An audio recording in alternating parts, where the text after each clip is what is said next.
സന്ധ്യാവന്ദനം. ഇന്ന് രാത്രിയിൽ ഈ സ്ഥലം നിൽക്കാൻ ലഭിച്ചത് ഒരു സൗഭാഗ്യം തന്നെ. ഇന്ന് രാവിലെ നേരം ഞാൻ പ്രാർത്ഥിച്ചു കഴിഞ്ഞ് കർത്താവിനായി കാത്തിരുന്ന ശേഷം ഞാൻ റോഡിലൂടെ താഴേക്ക്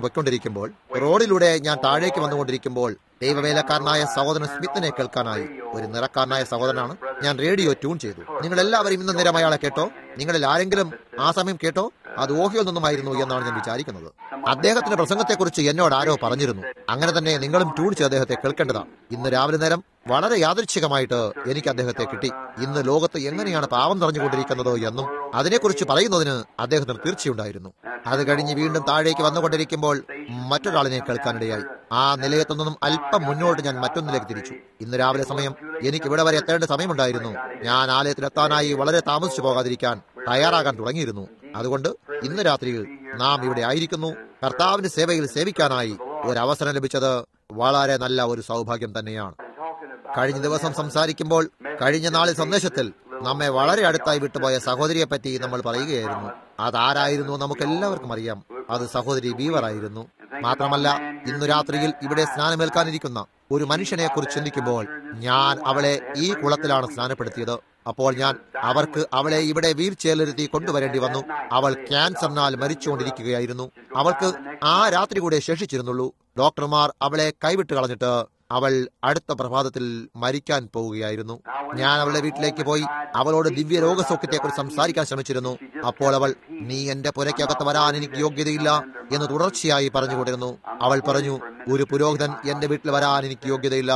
അവൾ പറഞ്ഞു, ഞാനൊരു പാപിയാണ്. എന്നാൽ അവൾ പറഞ്ഞു, ശ്രീമാൻ, ഞാൻ ഈ വിധത്തിൽ മരിക്കാൻ ആഗ്രഹിക്കുന്നില്ല. അങ്ങനെ ഗ്രേസ് വെബർ ഇവിടെ വന്ന് എന്നെ അവിടേക്ക് കൂട്ടിക്കൊണ്ടുപോയി. യോഗങ്ങളിൽ നിന്നും വളരെ ക്ഷീണിതനായി വന്നിട്ടേ ഉണ്ടായിരുന്നുള്ളൂ. അവിടെ വെച്ച് ഞാൻ അവൾക്ക് വേണ്ടി വചനം വായിച്ച് പ്രാർത്ഥിക്കുമ്പോൾ തന്നെ അവൾ രക്ഷയെ സ്വീകരിച്ചിരുന്നു. ആ സമയം അവളുടെ കൈ അവൾക്ക് കഷ്ടിച്ചേ ഉയർത്താൻ കഴിഞ്ഞിരുന്നുള്ളൂ. എന്നാൽ അവൾ എല്ലാവരുമായി കൈപിടിച്ചു കൊടുക്കാൻ താല്പര്യപ്പെട്ടിരുന്നു. അവൾക്ക് കട്ടിച്ച് എന്തോ ചിലത് അവൾക്ക് സംഭവിച്ചു. അവർ അന്യോന്യം കൈപിടിച്ചു കുലുക്കുമ്പോൾ അവൾ ഒരു കോഴിക്കൂടിന്റെ അടുക്കൽ പോയി തിരികെ വരുന്നതായി ഞാനൊരു ദർശനം കണ്ടു. ഞാൻ പറഞ്ഞു, ശരി, ഇപ്പോൾ തന്നെ അതെല്ലാം ശരിയാകാൻ പോകുന്നു. അത് 18 വർഷങ്ങൾക്ക് മുമ്പായിരുന്നു. അവളുടെ ജീവിതയാത്രയിൽ അവൾ എല്ലായ്പ്പോഴും ആ ക്യാൻസറിന്റെ വളരെ മുന്നിലൂടെ ചാടി നടന്നിരുന്നു. അവൾ മരിച്ചപ്പോൾ അവൾ ക്യാൻസർ മൂലമല്ല മരിച്ചത്. അവൾക്ക് ഹൃദയസ്തംഭനമുണ്ടായി. അത് അവളെ കൊന്നുകളഞ്ഞു. അവൾക്ക് ഓക്സിജൻ കൊടുത്തിരുന്നു. അവൾ ഹൃദയസ്തംഭനത്താലാണ് മരിച്ചത്. അവസാനമായി ജനങ്ങൾ പുറത്തേക്ക് പോകുന്നേരം അപ്പോൾ യേശു കടന്നു വന്നു എന്ന് അവർ പാടിയിരുന്ന പാട്ടിനെ പറ്റി ഞാൻ ചിന്തിക്കുകയായിരുന്നു. അതാണ് കൃത്യമായി സംഭവിച്ചത്. അവൻ കടന്നു വന്നു അവളുടെ ജീവിതത്തെ ആ 18 വർഷത്തേക്ക് ശേഷിപ്പിച്ചു കൊടുത്തിരുന്നു. എത്ര സന്ദർഭോചിതമായിരിക്കുന്നു എന്ന് ഞാൻ ഓർത്തു. അത് അങ്ങനെ തന്നെ ചെയ്യപ്പെടുമെന്ന് ഒരുപക്ഷെ ആ സ്ത്രീ അറിഞ്ഞിട്ടുണ്ടാവില്ല. ഇപ്പോൾ പിന്നെയും അവൾക്കത് ഉണ്ടായി എന്ന് വരാം. എന്നാൽ ആ സമയത്ത് അപ്പോൾ യേശു കടന്നു വന്നു എന്നത് എത്ര അവസരോചിതമായിരിക്കുന്നു. ഇപ്പോൾ ഇതിലൽപ്പം നേരത്തെ ആയിരിക്കുന്നു എന്ന് ഞാൻ പ്രതീക്ഷിക്കുന്നു. എന്റെ യോഗത്തിനുള്ള വലിയ പ്രേരണയുണ്ട്. എനിക്ക് വളരെ നന്നായി തോന്നുന്നു. ഇന്നു രാവിലെ നേരം ഞാൻ വളരെയേറെ കുഴഞ്ഞു മറിഞ്ഞിട്ടാണ് പ്രാർത്ഥിക്കാൻ കടന്നുപോയത്. ഞാൻ ഇവിടെ തിരികെ വീട്ടിലായിരിക്കുന്നു. കുടുംബത്തെ ഇപ്പോൾ അരിസോണയിലേക്ക് കൂട്ടിക്കൊണ്ടുപോയതേ ഉള്ളൂ. അങ്ങനെ കുട്ടികളെല്ലാം സ്കൂളിൽ കടന്നിരിക്കുന്നു.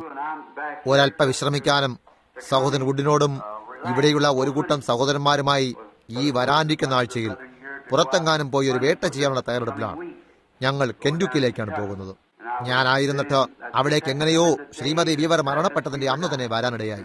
ആ ശവയടക്കത്തിന് സഹോദരൻ നേവലിനെ സഹായിക്കാനായി ആ സമയം തന്നെ ഞാൻ അവിടെ എത്തി. ഞാൻ ശ്രമിക്കാറില്ല, അതിനെക്കുറിച്ച് വളരെ അധികമായി തുടർന്നും പറഞ്ഞുകൊണ്ടിരിക്കാൻ ഞാൻ ശ്രമിക്കാറില്ലെന്ന് നിങ്ങൾക്കറിയാം. അതിനെപ്പറ്റി ജനങ്ങൾ പരാതി പറയാറുണ്ട്. എന്നാൽ ഒരു പുരുഷനോ ഒരു സ്ത്രീയോ എല്ലായ്പ്പോഴും പരാതി പറയുന്നത് ഒരു ദാരുണമായ കാര്യമെന്നാണ് ഞാൻ ചിന്തിക്കുന്നത്. ഞാൻ എപ്പോഴും വിചാരിക്കും, ദൈവമേ, എന്നെ അതിൽ നിന്നും കാത്തുകൊള്ളണമേ. നോക്കൂ, അത് വിശ്വാസത്തെ സദാസമയം ക്ഷയിപ്പിക്കുന്നു എന്ന് നിങ്ങൾ അറിയുന്നു. നിങ്ങൾ നിങ്ങൾ കഴിയുമെങ്കിൽ അവർക്ക് പ്രായമേറും തോറും, നമുക്ക് ഓരോരുത്തർക്കും പ്രായമേറും തോറും നമുക്ക് ചിലത് സംഭവിക്കുകയും എന്തെങ്കിലും ചിലത് സംഭവിക്കാനിരിക്കുകയും ചെയ്യുന്നു. ആ ചെറിയ കാര്യങ്ങൾ എപ്പോഴും കുമിഞ്ഞുകൂടി വന്നുകൊണ്ടിരിക്കുന്നു എന്ന് എനിക്കറിയാം. അത് നിങ്ങൾക്ക് പ്രായം കൂടി വരുമ്പോഴാണ് അതെടുക്കേണ്ടതാണ്. എന്നാൽ നോക്കൂ, ഏറ്റവും ദയനീയമായ ഒരു കാര്യമെന്നത് സാത്താൻ ഏതെങ്കിലും ഒരു മൂർഖ സ്വഭാവമുള്ള പ്രായമുള്ള പുരുഷന്റെയോ ഒരു സ്ത്രീയുടെയോ ജീവിതത്തെ കിരീടമണിയിക്കുമ്പോഴാണ്. ഞാൻ ആ സ്ഥലത്തെ കടക്കില്ലെന്ന് ഞാൻ പ്രതീക്ഷിക്കുന്നു. പിന്നെ ആ സ്ഥലത്തെ കടന്നു വരുമ്പോൾ എന്റെ വിഷമങ്ങളെ എനിക്ക് തന്നെ ചുമക്കാൻ കഴിയുമെന്ന് ഞാൻ പ്രതീക്ഷിക്കുന്നു. എന്റെ ജീവിതത്തെ ദൈവത്തിന്റെ മഹത്വത്താൽ, ദീർഘക്ഷമയാലും സൗമ്യതയാലും ക്ഷമാശീലത്താലും പരിശുദ്ധാത്മാവിനാൽ നിറഞ്ഞ കിരീടം ചുടിക്കാൻ ഞാൻ ആഗ്രഹിക്കുന്നു. ഞാൻ എന്റെ ജീവിതത്തിലുടനീളം എന്നെ എല്ലായ്പ്പോഴും അലട്ടിക്കൊണ്ടിരിക്കുന്ന ഏറ്റവും പ്രധാനമായ കാര്യം ഒരു വികാര വിവശനാക്കുന്ന അവസ്ഥയാണ്. അതിനിലേക്ക് കടക്കുമ്പോൾ ഞാൻ അത്രമാത്രം ക്ഷീണിതനാകുകയും ഞാൻ വാസ്തവമായും തളർന്നു പോവുകയും ചെയ്യുന്നു. എനിക്കത് സംഭവിക്കുമ്പോൾ നിങ്ങളെപ്പറ്റി ആരും കരുതുന്നില്ല എന്ന തോന്നൽ ഉണ്ടാകുന്നതായി നിങ്ങൾ അറിയുന്നു. മാത്രമല്ല, അതുമല്ല, നിങ്ങൾക്കും അപ്രകാരം ഉണ്ടാകാറുണ്ട്. നിങ്ങൾക്കുണ്ടാകുന്നത് അല്പം കൂടി കൂടുതലായി എനിക്കുണ്ടായിട്ടുണ്ട്. ചില നേരങ്ങളിൽ അത് വളരെ മോശമാവുകയും എനിക്ക് വളരെ പ്രയാസത്തോടും കൂടെ പോലും അത് പിരിമുറക്കമാണ്. അതാണ് അത് ചെയ്യുന്നത്. അനേക നേരങ്ങളിൽ അത്തരത്തിലെ ഒരിടത്തേക്ക് കൊണ്ടുവരപ്പെട്ടിട്ട്, പ്രത്യേകിച്ച് അത്തരത്തിലെ ദർശനങ്ങളാൽ അത് എന്നിൽ നിന്ന് കടന്നു വരുന്നു. ഞാൻ ഒരു വ്യക്തിയെ നോക്കുമ്പോൾ ഞാൻ വിചാരിക്കും, ഇതൊരു ദർശനമാണ്. അല്ല അല്ല അല്ല അതല്ലായിരുന്നോ? നിങ്ങൾക്ക് മനസ്സിലായോ? അതിനോടൊപ്പം എന്തൊരു വിലയാണ് നഷ്ടപ്പെടുന്നത് എന്ന് നിങ്ങൾക്ക് മനസ്സിലാക്കാൻ കഴിഞ്ഞില്ലെന്ന് വരാം. അങ്ങനെ നിങ്ങൾക്ക് ആശ്ചര്യം തോന്നും. പിന്നീട് നിങ്ങൾ ചിന്തിക്കാൻ തുടങ്ങും. നിങ്ങൾ നിങ്ങളുടെ വിചാരത്തിൽ നിന്നും മാറിപ്പോയിട്ട് പറയും, അതെ, ഇപ്പോൾ ഞാൻ എന്താണ് ചെയ്യുന്നത്? ഞാൻ ഇവിടെ ആയിരിക്കുന്നു. എനിക്ക് 50 വയസ്സ് പ്രായമായിരിക്കുകയും കർത്താവിനായി യാതൊന്നും ചെയ്തിട്ടുമില്ല. എനിക്ക് പ്രായമേറിക്കൊണ്ടിരിക്കുന്നു. അതെന്താണ്? അപ്പോൾ നിങ്ങളിലേക്ക് അത് കടക്കാൻ തുടങ്ങുന്നു. നിങ്ങളതിനെ എന്താണ് വിളിക്കുന്നത്? ദുഃഖകരമായ അവസ്ഥ. എന്റെ പ്രായത്തിലുള്ളതും നിങ്ങളിൽപ്പെട്ട ചില സഹോദരന്മാർ അതിനെ വിഷാദരോഗമെന്ന് പറയുന്നു. പോപ്പ് എല്ലാ നേരവും അതിനെക്കുറിച്ച് സംസാരിക്കുമ്പോൾ അതെന്താണെന്ന് ഞാൻ അത്ഭുതപ്പെട്ടിരുന്നു. അതെന്താണെന്ന് അർത്ഥമാക്കുന്നത് എന്നെനിക്കിപ്പോൾ തീർച്ചയായിരിക്കുന്നു. അത് അങ്ങനെയായിട്ട് നിങ്ങൾ ആ വിധത്തിലെ തോന്നലുകളിലേക്ക് കടക്കുമ്പോൾ അതിൽ യാതൊന്നിനെ ശരിയല്ലെന്നും അത് താങ്കൾ മാത്രമായിരുന്നു എന്നും നിങ്ങൾക്കറിയാൻ സാധിക്കുന്നു. നോക്കൂ, നിങ്ങൾക്കതറിയാം. അത് നിങ്ങൾ സ്വയം ചെയ്യുന്നതാണ്. ആയതിനാൽ വളരെ വേഗത്തിൽ കടന്നു വരുന്നു എന്ന് ഞാൻ പ്രതീക്ഷിക്കുന്ന ആ വലിയ ഉന്തലിനായി എന്നെ തന്നെ ഒരൽപ്പം മടക്കി വയ്ക്കാൻ ശ്രമിക്കുന്നു. പിന്നെ അത് കഴിഞ്ഞ് പോകണം. എനിക്ക് നേരെ ന്യൂയോർക്കിലേക്ക് പോകണം. എനിക്കവിടെ ഒരു യോഗമുണ്ട്. ഒരു സംഘടിതമായ പ്രവർത്തനമാണ്. പിന്നെ ഷവർപോർട്ടിലേക്കും അത് കഴിഞ്ഞ് തിരികെ ഫിനിക്സിലേക്കുമാണ്. അത് കഴിയുമ്പോൾ പടിഞ്ഞാറ് ചുറ്റി അമേരിക്കൻ ഐക്യനാടുകളുടെ കിഴക്കേ അതിലൂടെ ചുറ്റി വരേണ്ടതുണ്ട്. അപ്പോഴേക്കും അവർ വിദേശ രാജ്യങ്ങളിലേക്കുള്ള തയ്യാറെടുപ്പുകൾ ചെയ്തു വയ്ക്കും. ഒരുപക്ഷെ മാർച്ചിലോ ഏപ്രിലോ അങ്ങനെ എന്തെങ്കിലുമായിട്ട് നാം വർഷത്തിന്റെ ആരംഭത്തിൽ ചെയ്തതുപോലെ തന്നെ ഉടൻ തന്നെ നമുക്ക് അടുത്ത ടൂറിൽ ചെയ്യാനായി സ്റ്റോക്ക്ഹോമിലോ ഓസ്ട്രേലിയയിലോ തുടങ്ങിയിട്ട് ലോകത്തെമ്പാടും പോകാനാകും. ഒരൽപ്പം വിശ്രമത്തിനായെന്നോണം എന്നെ തിരികെ തയ്യാറാക്കാനായി ആ വിധത്തിൽ ഞാനിപ്പോൾ വീട്ടിലായിരിക്കുന്നു. കർത്താവിന് ഇഷ്ടമെങ്കിൽ ഞാൻ കെന്റുക്കിൽ നിന്നും അടുത്ത ഞായറാഴ്ച തിരികെ വരുന്നതാണ്. എല്ലാം ശരിയായിട്ടാണ് പോകുന്നതെങ്കിലും കർത്താവിന് പ്രസാദമുണ്ടാകുന്നെങ്കിലും സഹോദരൻ നേവിലേക്ക് വിഷമമില്ലെങ്കിൽ അതെ, അടുത്ത ഞായറാഴ്ച ഞാൻ യോഗം നടത്താൻ ശ്രമിക്കുന്നതായിരിക്കും. സഹോദരൻ നോവൽ ഇഷ്ടപ്പെടുന്നത് പോലെ അദ്ദേഹം ഇഷ്ടപ്പെടുമെങ്കിൽ ഞാനിവിടെ ഉണ്ടാകും. അതെ ശ്രീമാൻ, അദ്ദേഹം ഇപ്രകാരം അത് സഹോദരൻ നേവലെ താല്പര്യപ്പെടുന്നത് പോലെ അദ്ദേഹത്തിന് ഇഷ്ടമാണെങ്കിൽ മാത്രമാണ് അദ്ദേഹം ഇഷ്ടപ്പെടുമെന്ന് ഞാൻ പ്രതീക്ഷിക്കുന്നു. ഇപ്പോൾ നോക്കൂ, അത് കഴിഞ്ഞാൽ കർത്താവ് അനുവദിച്ചാൽ ഇവിടെ നിന്നും കുറച്ചു കാലത്തേക്ക് പുറത്തു പോകാൻ പോവുകയാണ്. ഉടൻ തന്നെ പുറപ്പെടാൻ പോകുന്നു എന്ന് ഞാൻ അറിയുന്നു. ഞാൻ വളരെ ചെറിയ സന്ദേശങ്ങൾ എന്റെ ഹൃദയത്തിൽ നിന്നും ഞാൻ എന്തെങ്കിലും എടുക്കാൻ ശ്രമിക്കുമ്പോൾ അപ്പോൾ എനിക്ക് ഞാൻ നിങ്ങളോട് അത് സ്പഷ്ടമാക്കേണ്ടതുണ്ട് എന്ന പോലെ തോന്നിയിട്ട് അങ്ങനെ നിങ്ങൾ നോക്കൂ, നമുക്ക് തമ്മിൽ കൂട്ടായ്മ സാധിക്കുന്നു. ഇപ്പോൾ അവയിൽപ്പെട്ട ചിലത് കഴിഞ്ഞ ദിവസങ്ങൾ കടന്നു വന്നതിൽ ഉൾപ്പെട്ടതിലെ 5 or 6 എണ്ണത്തെ ഞാൻ ഉപേക്ഷിക്കേണ്ടതായിട്ടുണ്ട്.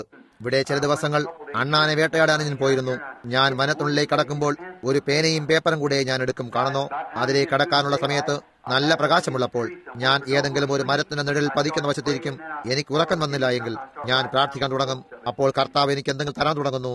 നോക്കൂ, ഞാൻ അതിനെക്കുറിച്ചുള്ള കുറിപ്പുകൾ തയ്യാറാക്കാൻ തുടങ്ങുന്നു. ഞാൻ എന്താണ് അർത്ഥമാക്കുന്നത് നിങ്ങൾ അറിയുന്നു. നിങ്ങളിലേക്ക് തന്നെ കടന്നു കഴിയുമ്പോൾ പിന്നെ ഇവിടെ ഞാൻ അതെല്ലാം ഒരു ചെറിയ തുണ്ട് പേപ്പർ എഴുതിക്കൊണ്ട് ഇവിടേക്ക് വരുന്നു. എന്നെ വിളിക്കുമ്പോൾ ഞാൻ വേഗത്തിൽ ചെന്ന് എന്റെ ചെറിയ പേപ്പർ തുണ്ടുകളെ എടുത്ത് അതിൽ നോക്കി അതിൽ ഇവിടെ നിന്നുമാണ് തുടങ്ങാൻ കഴിയുന്നത് പരിശോധിക്കുന്നു. നിങ്ങൾ മനസ്സിലാക്കുന്നു, അത് തന്നെയാണ് ഇപ്പോഴും സംഭവിച്ചിരിക്കുന്നത്. അതുകൊണ്ടിപ്പോൾ കർത്താവ് അനുവദിക്കുമെങ്കിൽ ഞാൻ ഒരൽപ്പം സംസാരിക്കാൻ ഇഷ്ടപ്പെടുന്നു. ഞാൻ ഉണ്ടാക്കാൻ ശ്രമിക്കുന്നത് നിങ്ങൾ അറിയുന്ന വിധമുള്ള അത്തരത്തിലുള്ള നീളമേറിയ സന്ദേശങ്ങളെ ചെറുതാക്കി അത് മണിക്കൂറുകൾ എടുക്കുന്നു. കഴിഞ്ഞ രാത്രി ചിക്കാഗോയിൽ ഏകദേശം 30 നിമിഷം മാത്രമുള്ള ഒരു മനോഹരമായ സന്ദേശം എടുക്കാനായി കർത്താവിനെ സഹായിച്ചു. ആരോ ഒരാൾ എന്റെ അടുക്കൽ വന്നിട്ട് അത് താങ്കൾ ഉണ്ടായിരുന്നു എന്ന് ഞാൻ വിചാരിച്ചിരുന്നില്ല, എന്നാൽ താങ്കൾ അത് ചെയ്തിരിക്കുന്നു. അതിനാൽ നിങ്ങൾ അറിയുന്നത് പോലെ 2.5 or 3 മണിക്കൂറിനോ പകരം 30 മിനിറ്റുകൾ കഴിയുമെങ്കിൽ നിങ്ങൾ അധികം നേരം പിടിച്ചിരുത്താതെ തന്നെ വളരെ വേഗത്തിലാക്കാനുള്ള ഒരു അഭ്യാസവും കൂടെ ഞാൻ ചെയ്യുന്നതാണ്. ദൈവം നിങ്ങൾ അനുഗ്രഹിക്കട്ടെ. ഞാൻ എവിടെ പോയാലും ഇവിടുള്ള ഈ കൂടാരം പോലെ മറ്റൊരിടവുമില്ല. എനിക്ക് വിവന്റെ കുടുംബത്തിനോട് സഹാനുഭൂതിയുണ്ട്. ആ മരിച്ചുപോയ വിലയേറിയ നിരക്കാരനായ സഹോദരൻ, അയാൾ മരിക്കുന്നതിന് അല്പം മുമ്പ് ഞാൻ അയാളുമൊത്ത് പ്രാർത്ഥിച്ചിരുന്നു. അതുമല്ല, ഒരു വളരെ നല്ല സ്വഭാവമുള്ള മനുഷ്യനാണ് അയാൾ. ഇപ്പോൾ ദൈവമൊത്ത് വീട്ടിലായിരിക്കുകയും സകലതും കഴിഞ്ഞിരിക്കുകയും ചെയ്തിരിക്കുന്നു. നിങ്ങൾക്കും ഏത് വിധനയും പോകേണ്ടി വരുമെന്ന് നമുക്കെല്ലാവർക്കും അറിയാം. ആയതിനാൽ നാം അവരുടെ ആത്മാക്കൾക്ക് കർത്തവ്യ ശ്രമം നൽകട്ടെ. ഏതെങ്കിലും ഒരു നാൾ വിദൂരത്തുള്ള ആ നാട്ടിൽ ഒരു രോഗമോ ദുഃഖമോ മരണമോ ഇല്ലാതിരിക്കുന്ന ആയിടത്ത് അവിടെ നാമം കൂടിച്ചേരുമെന്ന് പ്രതീക്ഷിക്കുന്നു. അതുവരെയും സുവിശേഷത്തിനായി നമുക്ക് എന്ത് ചെയ്യാനാകുമോ അതെല്ലാം ചെയ്യാൻ ശ്രമിക്കാം. പിരിമുറുക്കത്തെക്കുറിച്ച് സംസാരിക്കുമ്പോൾ ഞാൻ ഇന്ന് രാവിലെ നേരം അതിനെപ്പറ്റി പ്രാർത്ഥിച്ചിരുന്നു. നിങ്ങൾക്ക് പിരിമുറുക്കം അഥവാ ടെൻഷൻ ഇല്ലായിരുന്നാൽ നിങ്ങൾ എന്തു ചെയ്യുമായിരുന്നു? നിങ്ങൾ അതിനെക്കുറിച്ചൊന്ന് ചിന്തിച്ചു നോക്കൂ. ടെൻഷൻ ജീവിതത്തിന്റെ ഭാഗമാണ്. അതിനെക്കുറിച്ച് ചിന്തിക്കുമ്പോൾ ആ വിധത്തിലുള്ളത് എന്നെ പ്രോത്സാഹിപ്പിച്ചിരുന്നു. നിങ്ങൾക്ക് യാതൊരു ടെൻഷനും അഥവാ പിരിമുറുക്കവുമില്ലെങ്കിൽ നിങ്ങൾ ഒരു കീറിപ്പോയ പാവയെ പോലെ ആയിരുന്നു. നിങ്ങൾക്ക് ഒരു തോന്നലും ഉണ്ടാകില്ല. നിങ്ങൾക്ക് പ്രവർത്തിക്കാനായി ഒന്നും തന്നെ ഉണ്ടാകില്ലായിരുന്നു. ഒരു ഭാര്യയും ഭർത്താവും പോലെ ഒരുപക്ഷെ അവൾ എന്തെങ്കിലും ചെയ്യാൻ ആഗ്രഹിക്കുന്നുണ്ടാകാം. അവർ ഒരുമിച്ച് ജോലി ചെയ്യാൻ ശ്രമിക്കുന്നുണ്ടാകാം. പ്രത്യേകിച്ചും ക്രിസ്ത്യാനികൾ. മറ്റേയാൾ ആഗ്രഹിക്കുന്നത് പിന്നെ നിങ്ങൾ രണ്ടാളും ഒരുമിച്ച് വരുമ്പോൾ അവൾ എന്താണ് ചെയ്തതെന്ന് നിങ്ങൾ കണ്ടുപിടിക്കുന്നു, അവളും അത് കണ്ടുപിടിക്കുന്നു. നോക്കൂ, ടെൻഷൻ നിങ്ങൾ രണ്ടാളെയും തമ്മിൽ ചേർത്ത് കൊണ്ടുവരുന്നു. അതുമല്ല, നിങ്ങളോട് ആരെങ്കിലും അതിനെക്കുറിച്ച് പറയുന്നേരം അതേ പറയും. നിങ്ങൾ അത്ര നന്നല്ലാതിരിക്കുമ്പോൾ ഒരു ഭാര്യയ്ക്ക് കടന്നു പോകേണ്ട പിരിമുറക്കത്തെക്കുറിച്ച് ഒരല്പം ചിന്തിച്ചു നോക്കുവിൻ. അഥവാ നിങ്ങൾ അത്രമാത്രം നന്നല്ലാതിരിക്കുമ്പോൾ ഭർത്താവിന് കടന്നു പോകേണ്ടി വരുന്ന പിരിമുറക്കത്തെക്കുറിച്ച് ഒരല്പം ചിന്തിച്ചു നോക്കൂ. പിന്നെ എല്ലാം കഴിയുമ്പോൾ അതെല്ലാം മറന്നു പോകുമ്പോൾ നിങ്ങൾ അവനെക്കുറിച്ച് എങ്ങനെ വിചാരിക്കും നിങ്ങൾ അറിയുന്നു. നിങ്ങൾ വെറുതെ നോക്കൂ. നിങ്ങൾക്ക് പിരിമുറക്കം അഥവാ ടെൻഷൻ ഉണ്ടാകേണ്ടതുണ്ട്. അത്ര തന്നെ. ഒരു വേദനയോ മറ്റൊരു സംവേദനക്ഷമതയോ യാതൊന്നും തന്നെയില്ല എന്നതിനെക്കുറിച്ച് ചിന്തിക്കാമോ? ഒരിക്കലും ഒരു വേദനയുമില്ല എന്നിരിക്കലോ? നിങ്ങൾക്കൊരിക്കലും ഒരു വികാരവും ഉണ്ടായിട്ടില്ല. കാണുന്നോ? നിങ്ങൾക്കൊരു വികാരങ്ങളും ഉണ്ടായിട്ടില്ലെന്ന് വരികിൽ നിങ്ങളുടെ പഞ്ചേന്ദ്രിയങ്ങളിൽ ഒന്ന് നഷ്ടപ്പെട്ടു പോയിരിക്കുകയാണ്. മനസ്സിലായോ? അതുകൊണ്ട് നോക്കൂ, എങ്ങനെയൊക്കെയായാലും സകലതും ശരിയായിരിക്കുന്നു. അതുകൊണ്ട് അതിനെ ധൈര്യപൂർവ്വം നേരിടേണ്ടതിന് നമുക്ക് ദൈവം കൃപ നൽകിയിരിക്കുന്നു. അതാണ് ആ കാര്യം. നാം ആ കൃപയുമായിട്ട് മാത്രം നിന്നുകൊണ്ട് ഈ ജീവിതം അവസാനിക്കുമ്പോൾ നാം പോകാനായി നോക്കിക്കൊണ്ടിരിക്കുന്ന ആ മഹത്തായ മറ്റേത് മറുവശത്തുണ്ടെന്ന് നാം അറിയുന്നു എന്ന് നാം അവിടെ നിന്നുകൊണ്ട് പറയും. ഇപ്പോൾ നാം അതെല്ലാം അതൊരു പിരിമുറുക്കമാണെന്ന് നമ്മൾ ഓർക്കുന്നു. അതായത് ചില ക്രിസ്ത്യാനിത്വം എന്നാൽ ഇങ്ങനെ പരിചയപ്പെടുത്താൻ ശ്രമിക്കും പോലെ, അതായത് നിങ്ങൾക്ക് സകല വ്യാകുലങ്ങളിൽ നിന്നും സ്വതന്ത്രരാകാം. നിങ്ങളാകുന്നില്ല. നിങ്ങൾ പിരിമുറുക്കങ്ങളിൽ നിന്നും സ്വതന്ത്രരാകും. ഓ അല്ല, നിങ്ങൾ ക്രിസ്ത്യാനിയായി തീരുമ്പോൾ നിങ്ങൾ പിരിമുറുക്കങ്ങളെ കൂട്ടിച്ചേർക്കുകയാണ്. എന്തുകൊണ്ടെന്നാൽ നിങ്ങൾ ഇറക്കത്തിൽ അനായാസം പോകുന്നത് പോലെ ആനന്ദത്താൽ ഭദ്രമായി പൊയ്ക്കൊണ്ടിരിക്കുന്നു. അവിടെ എന്തു തന്നെ ചെയ്തുകൊണ്ടിരുന്നോ, അവിടെ എന്താണ് ചെയ്തുകൊണ്ടിരിക്കുന്നത് എന്ന് അറിയാതെ ഇരുന്നു. എന്നാൽ നിങ്ങളൊരു വാസ്തവമായ ക്രിസ്ത്യാനിയായി തീരുമ്പോൾ ഓരോ നിമിഷവും നിങ്ങൾ ആശ്ചര്യപ്പെടും. ഞാൻ എന്റെ കർത്താവിനെ പ്രസാദിപ്പിക്കുന്നു. എനിക്ക് അവനിൽ നിന്ന് കേൾക്കാൻ കഴിഞ്ഞെങ്കിൽ അത് നിങ്ങളിൽ ഒരു പിരിമുറുക്കമിടും. നിങ്ങളുടെ മേൽ ഒരു ജാഗ്രതയിടും. അതാണ് നിങ്ങൾ എന്തായിരിക്കുന്നത് അതാക്കി തീർക്കുന്നത്. അതുകൊണ്ട് അതിന് എല്ലാറ്റിനും പുറമെ ടെൻഷൻ ഒരു അനുഗ്രഹവുമാണ്. അത് നിങ്ങൾ അതിനെ എങ്ങനെയാണ് നോക്കുന്നത് എന്നതിനെ ആശ്രയിക്കുന്നു. നിങ്ങൾ അതിനെ എങ്ങനെ നോക്കുന്നു എന്നതിനാൽ ആശ്രയിച്ചിരിക്കുന്നു. കാണുന്നോ? നിങ്ങൾ മറ്റേ വശം മാത്രമാണ് നോക്കുന്നതെങ്കിൽ അവിടെ നിങ്ങൾ ഒരു വസ്തുവിനെ എത്രമാത്രം ചെറുതായി മുറിച്ചാലും ശരി, അപ്പോഴും നിങ്ങൾക്ക് അതിന്റെ ഇരുവശവും കാണാനാകുന്നു. നിങ്ങൾക്ക് മനസ്സിലായോ? അതിനാൽ നിങ്ങൾ അതിന്റെ രണ്ട് വശവും കാണാൻ ആഗ്രഹിക്കുന്നു. ആയതിനാൽ പിരിമുറുക്കം ഞാൻ വിചാരിക്കുന്നത്, അത് ഈ ടെൻഷൻ എന്നാൽ എന്താണ്? ഞാൻ ഈ ടെൻഷനെ കൂടാതെ ജനിച്ചിരുന്നു എങ്കിൽ, അതെ, എനിക്ക് ഈ ടെൻഷൻ ഇല്ലായിരുന്നു എങ്കിൽ ഞാൻ എന്തായിരിക്കുന്നുവോ അതല്ലാതായിരിക്കുമായിരുന്നു. ഒരുപക്ഷെ ഞാൻ ഒരു ക്രിസ്ത്യാനി പോലും ആയിരിക്കുമായിരുന്നില്ല. ഈ ടെൻഷനാണ് എന്നെ ക്രിസ്തുവിലേക്ക് നിർബന്ധിച്ചു കൊണ്ടുപോകുന്നത്. കാണുന്നോ? അതിനാൽ എനിക്കത് അനുഗ്രഹീതമായ കാര്യമാകുന്നു. അങ്ങനെ തന്നെ പൗലോസ് പറഞ്ഞതുപോലെ അവനൊരു ടെൻഷനോ മറ്റോ ഉണ്ടാകുകയോ അതിനെങ്കിൽ മറ്റെന്തോ ഉണ്ടായപ്പോഴോ അത് അവനിൽ നിന്നും എടുത്തു കളയാനായി അവൻ കർത്താവിനോട് 3 പ്രാവശ്യം കൂടി ആലോചിച്ചു. അപ്പോൾ കർത്താവ് പറഞ്ഞു, ശൗലേ, പൗലോസേ, എന്റെ കൃപ നിനക്ക് മതി. അവൻ പറഞ്ഞു, എന്നാൽ പ്രശംസിക്കണമെങ്കിൽ എന്റെ ബലഹീനത സംബന്ധിച്ച് ഞാൻ പ്രശംസിക്കും. ബലഹീനനായിരിക്കുമ്പോൾ തന്നെ ഞാൻ ശക്തനാകുന്നു. കാണുന്നോ? അത് ദൈവത്തിന് ഇഷ്ടമായിരിക്കുന്നിടത്തോളം അത് ശരി തന്നെ. ഇപ്പോൾ അത് എന്നെ അത്രയേറെ ഭയപ്പെടുത്തുകയും വളരെയേറെ മോശമാക്കുകയും ചെയ്തിരുന്നപ്പോൾ ഒരിക്കൽ ഞാൻ അവനുമായി കൂടിയാലോചന നടത്തി. അവൻ എന്നോട് പറഞ്ഞു, ഏകദേശം 8-10 വർഷങ്ങൾക്ക് മുമ്പായിരുന്നു. അവൻ പറഞ്ഞു, അത് ഇന്നു മുതൽ വീണ്ടും ഒരിക്കലും നിന്നെ ഭയപ്പെടുത്തില്ല. അത് പിന്നൊരിക്കലും അങ്ങനെ ചെയ്തിട്ടില്ല. ഇല്ല സാർ, ചെയ്യരുത്. അതിനെക്കുറിച്ച് വ്യാകുലപ്പെടേണ്ടതില്ല. എനിക്കതങ്ങനെ അനുഭവപ്പെട്ടു. എന്നാൽ അത് അവിടെ തന്നെ ഉണ്ടെന്ന് ഞാൻ അറിഞ്ഞിരുന്നു. എന്നിട്ടും ഞാൻ അങ്ങനെ തന്നെ മുന്നോട്ട് പോയിക്കൊണ്ടിരുന്നു. എന്നാൽ അത് പിന്നൊരിക്കലും ഭയപ്പെടുത്തിയില്ല. അതിനായി വളരെയേറെ നന്ദിയുണ്ട്. ഇപ്പോൾ ഇനി അതൊരിക്കലും ഉണ്ടാകില്ല എന്ന് അവനാണ് പറഞ്ഞതെങ്കിൽ നിങ്ങൾക്കിനി ഒരിക്കലും ഭയപ്പെടേണ്ടതില്ല. അതങ്ങനെ തന്നെയാകും. അതിനാൽ അത് സംഭവിക്കണം എന്നത് അവന്റെ ഇഷ്ടമായിരുന്നു. ആയതിനാൽ ഞാൻ അതിനെ പുണർന്നുകൊണ്ട് ഇങ്ങനെ പറഞ്ഞു, നന്ദി കർത്താവേ, ഞാൻ ആ വഴിയിൽ തന്നെ നടക്കും. ഇപ്പോൾ പ്രാർത്ഥനയ്ക്കായി ഒരു നിമിഷം നമുക്ക് നമ്മുടെ തലകളെ വണക്കാം. പ്രാർത്ഥനയ്ക്കായി ഏതെങ്കിലും വിധത്തിലെ ഒരു പ്രത്യേക അഭ്യർത്ഥനയുണ്ടോ? തൂവാലകൾ ഇവിടെ കിടക്കുന്ന ഞാൻ കാണുന്നു. നിങ്ങളുടെ കൈകളെ ഉയർത്തിയാലും കർത്താവേ, നിന്റെ മക്കളെ ഓരോരുത്തരെയും അനുഗ്രഹിക്കണമേ. ഞങ്ങളുടെ സ്വർഗീയ പിതാവേ, അങ്ങയുടെ മഹത്തായ കൃപയുടെ രാജോചിതമായ സിംഹാസനത്തിലേക്ക് ഞങ്ങൾ സമീപിക്കുന്നു. കാരണം ഞങ്ങളോട് കടന്നു വരിക എന്ന് പറഞ്ഞിരിക്കുന്നു. ഞങ്ങൾ യേശു ക്രിസ്തുവിന്റെ ക്ഷണത്താൽ കടന്നു വരുന്നു. ഞങ്ങളുടെ എല്ലാ ചിന്താകുലങ്ങളുമായി കടന്നു വരികയും അവയെ അവന്റെ മേലിടുകയും ചെയ്യുന്നു. കാരണം അവൻ ഞങ്ങൾക്കായി കരുതുന്നുവല്ലോ. അവൻ ഞങ്ങൾക്കായി കരുതുന്നു എന്നറിയുന്നത് എത്ര വലിയ ആശ്വാസമാണ്. സ്വർഗത്തിലെ മഹാനായ ദൈവം, സൃഷ്ടികർത്താവ്, ഞങ്ങൾക്കായി, അവന്റെ സൃഷ്ടിക്കായി കരുതുന്നു. ഞങ്ങൾ അതിനായി വളരെ സന്തുഷ്ടരാണ് കർത്താവെ. ഞങ്ങൾ ജീവിക്കുന്ന ഈ കാലത്ത് നിന്റെ വചനത്തിന് മേലല്ലാതെ മറ്റൊന്നിൽ നിന്നും ആശ്വാസം കണ്ടെത്താൻ കഴിയില്ല എന്നിരിക്കുമ്പോൾ അത് എത്ര വലിയ ആശ്വാസമാണ്. നിന്റെ വാഗ്ദാനം അത് മാത്രമാണ് ഞങ്ങളുടെ ആശ്വാസം. നിന്റെ വാഗ്ദാനത്തിന്മേൽ ഞങ്ങളുടെ ആവശ്യങ്ങളെ അറിയിക്കാൻ നീ പറഞ്ഞിരിക്കുന്നു. എന്റെ നാമത്തിൽ നിങ്ങൾ എന്തു ചോദിച്ചാലും ഞാൻ അത് ചെയ്തു തരും. ഈ എല്ലാ മഹത്തായ വാഗ്ദാനങ്ങളും യാചിപ്പിൻ നിങ്ങൾക്ക് ലഭിക്കും. നീങ്ങിപ്പോകാ എന്ന് സംശയിക്കാതെ ഈ മലയോട് നീങ്ങിപ്പോകാൻ പറഞ്ഞാൽ പറഞ്ഞതുപോലെ സംഭവിക്കും. ഈ എല്ലാ വാഗ്ദാനങ്ങളും ഞങ്ങൾ എന്താണ് യാചിക്കുന്നത് അതിൽ നിന്നും അതിനെ വലിച്ചെടുക്കാൻ കഴിയും. കർത്താവേ, കൈകൾ മുകളിലേക്ക് ഉയർത്തിയിരിക്കുന്നവർക്ക് എന്തോ ആവശ്യമുണ്ട്. അവരുടെ ആവശ്യങ്ങൾ അവിടുന്ന് അറിയുന്നു. അത് നൽകിയാലും പിതാവേ, അവരുടേതുമായി ഞാൻ എന്റെ പ്രാർത്ഥനകളെ അങ്ങയുടെ മുമ്പിൽ വയ്ക്കുന്നു. എന്റെ കൈയും അവരോടൊപ്പം ഉയർത്തിയിരിക്കുകയാണ്. ഇവിടെ ഈ ഡെസ്കിന്മേലിട്ടിരിക്കുന്ന തൂവാലകൾ, ഈ തൂവാലകൾ ഇവിടെ കിടക്കുന്നു. ഓ ജനങ്ങൾ എത്രമാത്രം വിശ്വാസത്തോടെ, ഗംഭീര വിശ്വാസവുമായി കർത്താവെ, രോഗികളായ ജനങ്ങൾക്ക് വേണ്ടി നീ എന്തോ ചിലതിനാൽ എന്നെ അനുഗ്രഹിച്ചിരിക്കും പോലെ കാണപ്പെടുകയും, എവിടെ പോയാലും എല്ലായിടത്തും ഞാൻ എവിടെ പോയാലും രോഗികൾക്കായി പ്രാർത്ഥിക്കുന്നത് എന്നതിൽ എന്തോ ചിലതുള്ളതായി കാണപ്പെടുകയും ചെയ്യുന്നു. ദൈവമേ, ഇപ്പോൾ സഹായിക്കണമേ. ഇവിടെ ഇട്ടിരിക്കുന്ന ഈ തൂവാലകളിന്മേലുള്ള ജനങ്ങൾ ചോദിക്കുന്ന നിവേദനങ്ങളെ നീ അനുവദിക്കണമെന്ന് ഞാൻ ആത്മാർത്ഥമായി പ്രാർത്ഥിക്കുന്നു. നിന്റെ ദയ അവരുടെ മേലുണ്ടാകുന്നിട വരട്ടെ. കർത്താവെ, ഇവിടെ സഹോദരി ഹിക്സിനോടൊപ്പം ക്യാൻസർ ബാധിച്ച ഒരു സ്ത്രീ ഉണ്ടെന്നും എവിടെ നിന്നോ വിമാനമാർഗം ഇവിടെ പ്രാർത്ഥനയ്ക്കായി മാത്രം വന്നിരിക്കുകയും ഇവിടെ കടക്കാൻ കഴിയുമോ എന്നും ഇവിടെ നിന്ന് രക്ഷപ്പെടാൻ കഴിയുമോ എന്നും അറിയാൻ ആഗ്രഹിക്കുന്നു. ദൈവമേ, നീ ആ വ്യക്തിയുടെ ജീവനോട് ദയ കാണിക്കണമേ എന്ന് ഞാൻ പ്രാർത്ഥിക്കുന്നു. ഇതനുവദിക്കണമേ. എന്റെ അനന്തരവനായ മിക്കി ഇപ്പോൾ വാതിന് പുറത്തേക്ക് പോയിട്ടേയുള്ളൂ. വളരെ പനിയാലും ഛർദിയാലും അവിടെ എവിടെയോ കിടക്കുന്നു. കർത്താവെ, ഞങ്ങൾ വിശ്വാസത്തിൽ പ്രാർത്ഥന നടത്തുമ്പോൾ നീ അത് നിർത്തുമെന്ന് ഞാൻ അറിയുകയും ഞാൻ മുറി വിട്ടു പോരുന്നതിന് മുമ്പ് തന്നെ ആ പനി പയ്യിൽ നിന്ന് വിട്ടുപോകുന്നതായി എനിക്ക് അനുഭവപ്പെടുകയും ചെയ്തു. അതിനായി ഞാൻ നന്ദിയുള്ളവനാകുന്നു. ഇപ്പോൾ കർത്താവെ, എല്ലാ കാര്യങ്ങൾക്കും നിനക്ക് നന്ദി. ഇപ്പോൾ അവിടുത്തെ വചനത്തെപ്പറ്റി സംസാരിക്കാനുള്ള നറുക്ക് എന്റെ മേൽ വീണിരിക്കുന്നു. അവിടുത്തെ വചനം ഞങ്ങൾക്ക് നൽകിയാലും കർത്താവെ, അവിടുത്തെ വചനം സത്യമല്ലോ.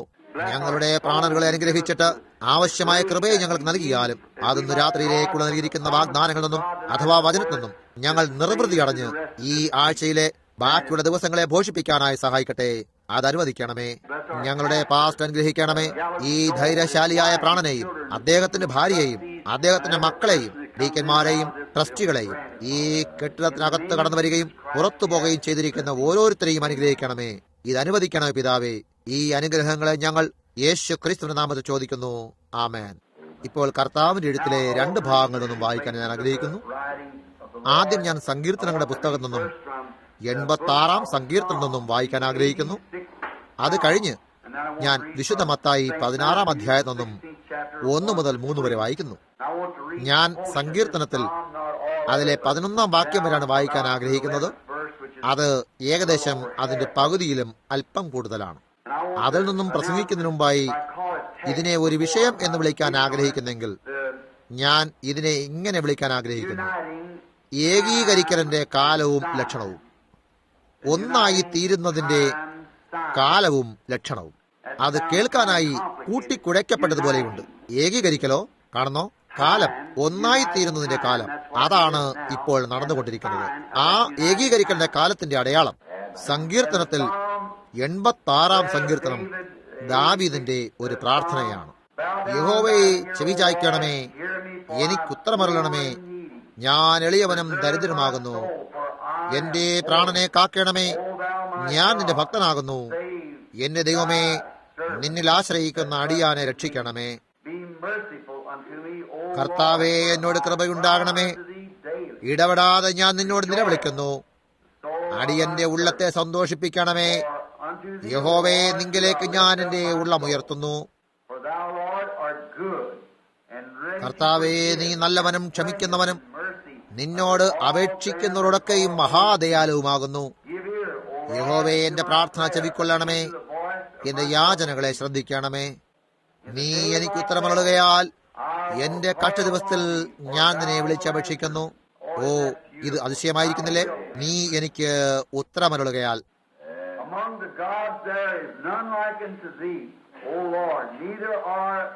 കർത്താവേ, ദേവന്മാരിൽ നിനക്ക് തുല്യനായവനില്ല, നിന്റെ പ്രവൃത്തികൾക്ക് തുല്യമായ ഒരു പ്രവൃത്തിയുമില്ല. കർത്താവേ, നീ ഉണ്ടാക്കിയ സകല ജാതികളും തിരുമുമ്പിൽ വന്ന് നമസ്കരിക്കും. അവർ നിന്റെ നാമത്തെ മഹത്വപ്പെടുത്തും. നീ വലിയവനും അത്ഭുതങ്ങളെ പ്രവർത്തിക്കുന്നവനുമല്ലോ. നീ മാത്രം ദൈവമാകുന്നു. ഇപ്പോൾ ശ്രദ്ധിക്കൂ. യഹോവേ, നിന്റെ വഴി എനിക്ക് കാണിച്ചു തരണമേ, എന്നാൽ ഞാൻ സത്യത്തിൽ നടക്കും. നിന്റെ നാമത്തെ ഭയപ്പെടുവാൻ എന്റെ ഹൃദയത്തെ ഏകാഗ്രമാക്കണമേ. ഏകീകരിക്കുക. കാണുന്നോ, ഞാനിപ്പോൾ ഏകീകരിക്കലിന്റെ കാലത്ത് ലക്ഷണത്തെക്കുറിച്ച് സംസാരിക്കുന്നു. ഇപ്പോൾ വിശുദ്ധ മത്തായിയുടെ സുവിശേഷം 16-ാം അധ്യായത്തിൽ നിന്ന്, അനന്തരം പരീശന്മാരും സദൂക്യരും അടുക്കെ വന്ന് ആകാശത്ത് നിന്ന് ഒരു അടയാളം കാണിച്ചു തരണമെന്ന് അവനെ പരീക്ഷിച്ചോദിച്ചു. അവരോട് അവൻ ഉത്തരം പറഞ്ഞത്, സന്ധ്യാസമയത്ത് ആകാശം ചുമന്നു കണ്ടാൽ നല്ല തെളിവാകുമെന്നും രാവിലെ ആകാശം മൂടി ചുമന്നു കണ്ടാൽ ഇന്ന് മഴക്കോൾ ഉണ്ടാകും എന്ന് നിങ്ങൾ പറയുന്നു.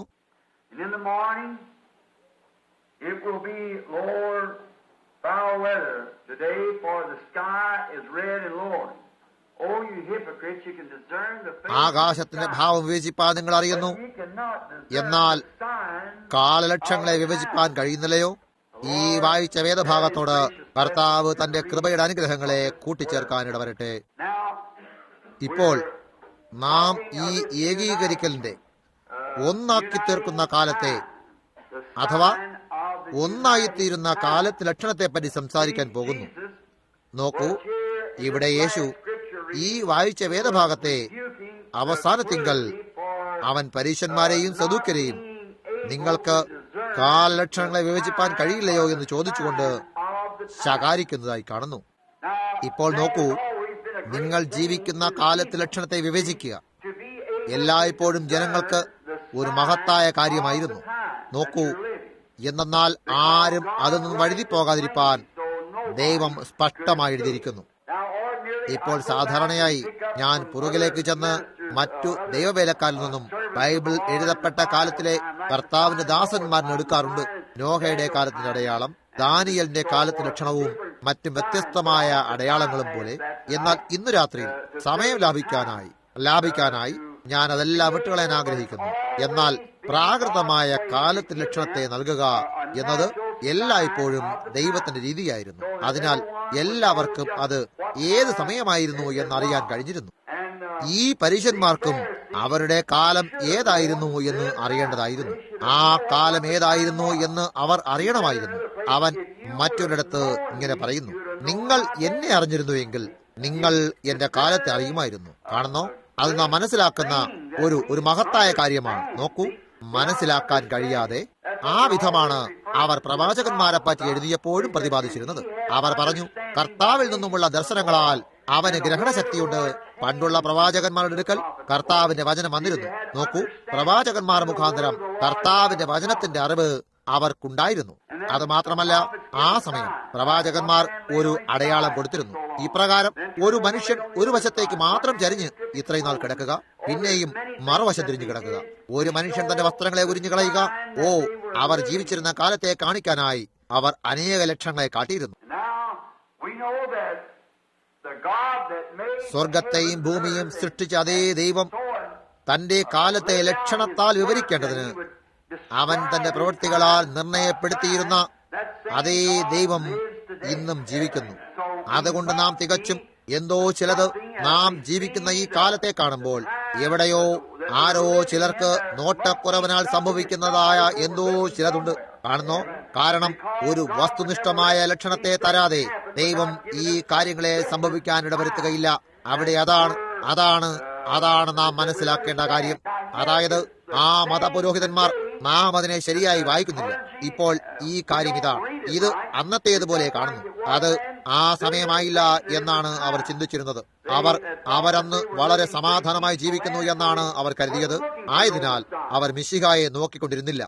ജനങ്ങൾ അവന്റെ വരവിനെ കുറിച്ച് ബോധവാന്മാരല്ലാതിരിക്കുമ്പോൾ കള്ളൻ രാത്രി വരും പോലെയാകും അവന്റെ വരവും എന്ന് യേശു പറയുന്നു. അവിടെ ചില കന്യകമാർ അവനെ എതിരേൽക്കാനായി പോയി. അവരിൽ പകുതി പേരും വിളക്കൽ എണ്ണയുമായി തയ്യാറായിരുന്നു. അവർ ആ ലക്ഷണത്തിനായി കാത്തിരിക്കുകയുമായിരുന്നു. നോക്കൂ, അവന്റെ വരവിന്റെ ലക്ഷണത്തെ, ഇപ്പോൾ ആ ലക്ഷണത്തെ നോക്കുന്നവരോടാണ്, അവരോടാണ് ഞാൻ ഇന്ന് രാത്രി സംസാരിക്കുന്നത്.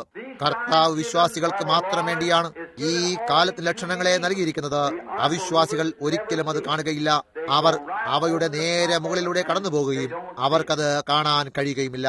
ഇപ്പോൾ ഞാൻ നിങ്ങളെ നോക്കിക്കൊണ്ട് നിൽക്കുന്നത് വാസ്തവമായിരിക്കുന്നത് പോലെ ഇന്ന് രാത്രിയിൽ ദൈവത്തിന്റെ ആ ദൂതൻ തന്നെ ഈ പ്രസംഗവേദിയിൽ വന്നു നിന്നാൽ എനിക്കതിലേക്ക് നോക്കാൻ കഴിഞ്ഞെന്നാലോ, അഥവാ നിങ്ങൾക്കതിലേക്ക് നോക്കാനായെങ്കിലും എനിക്കതിനെ കാണാൻ കഴിഞ്ഞു എന്ന് വരില്ല.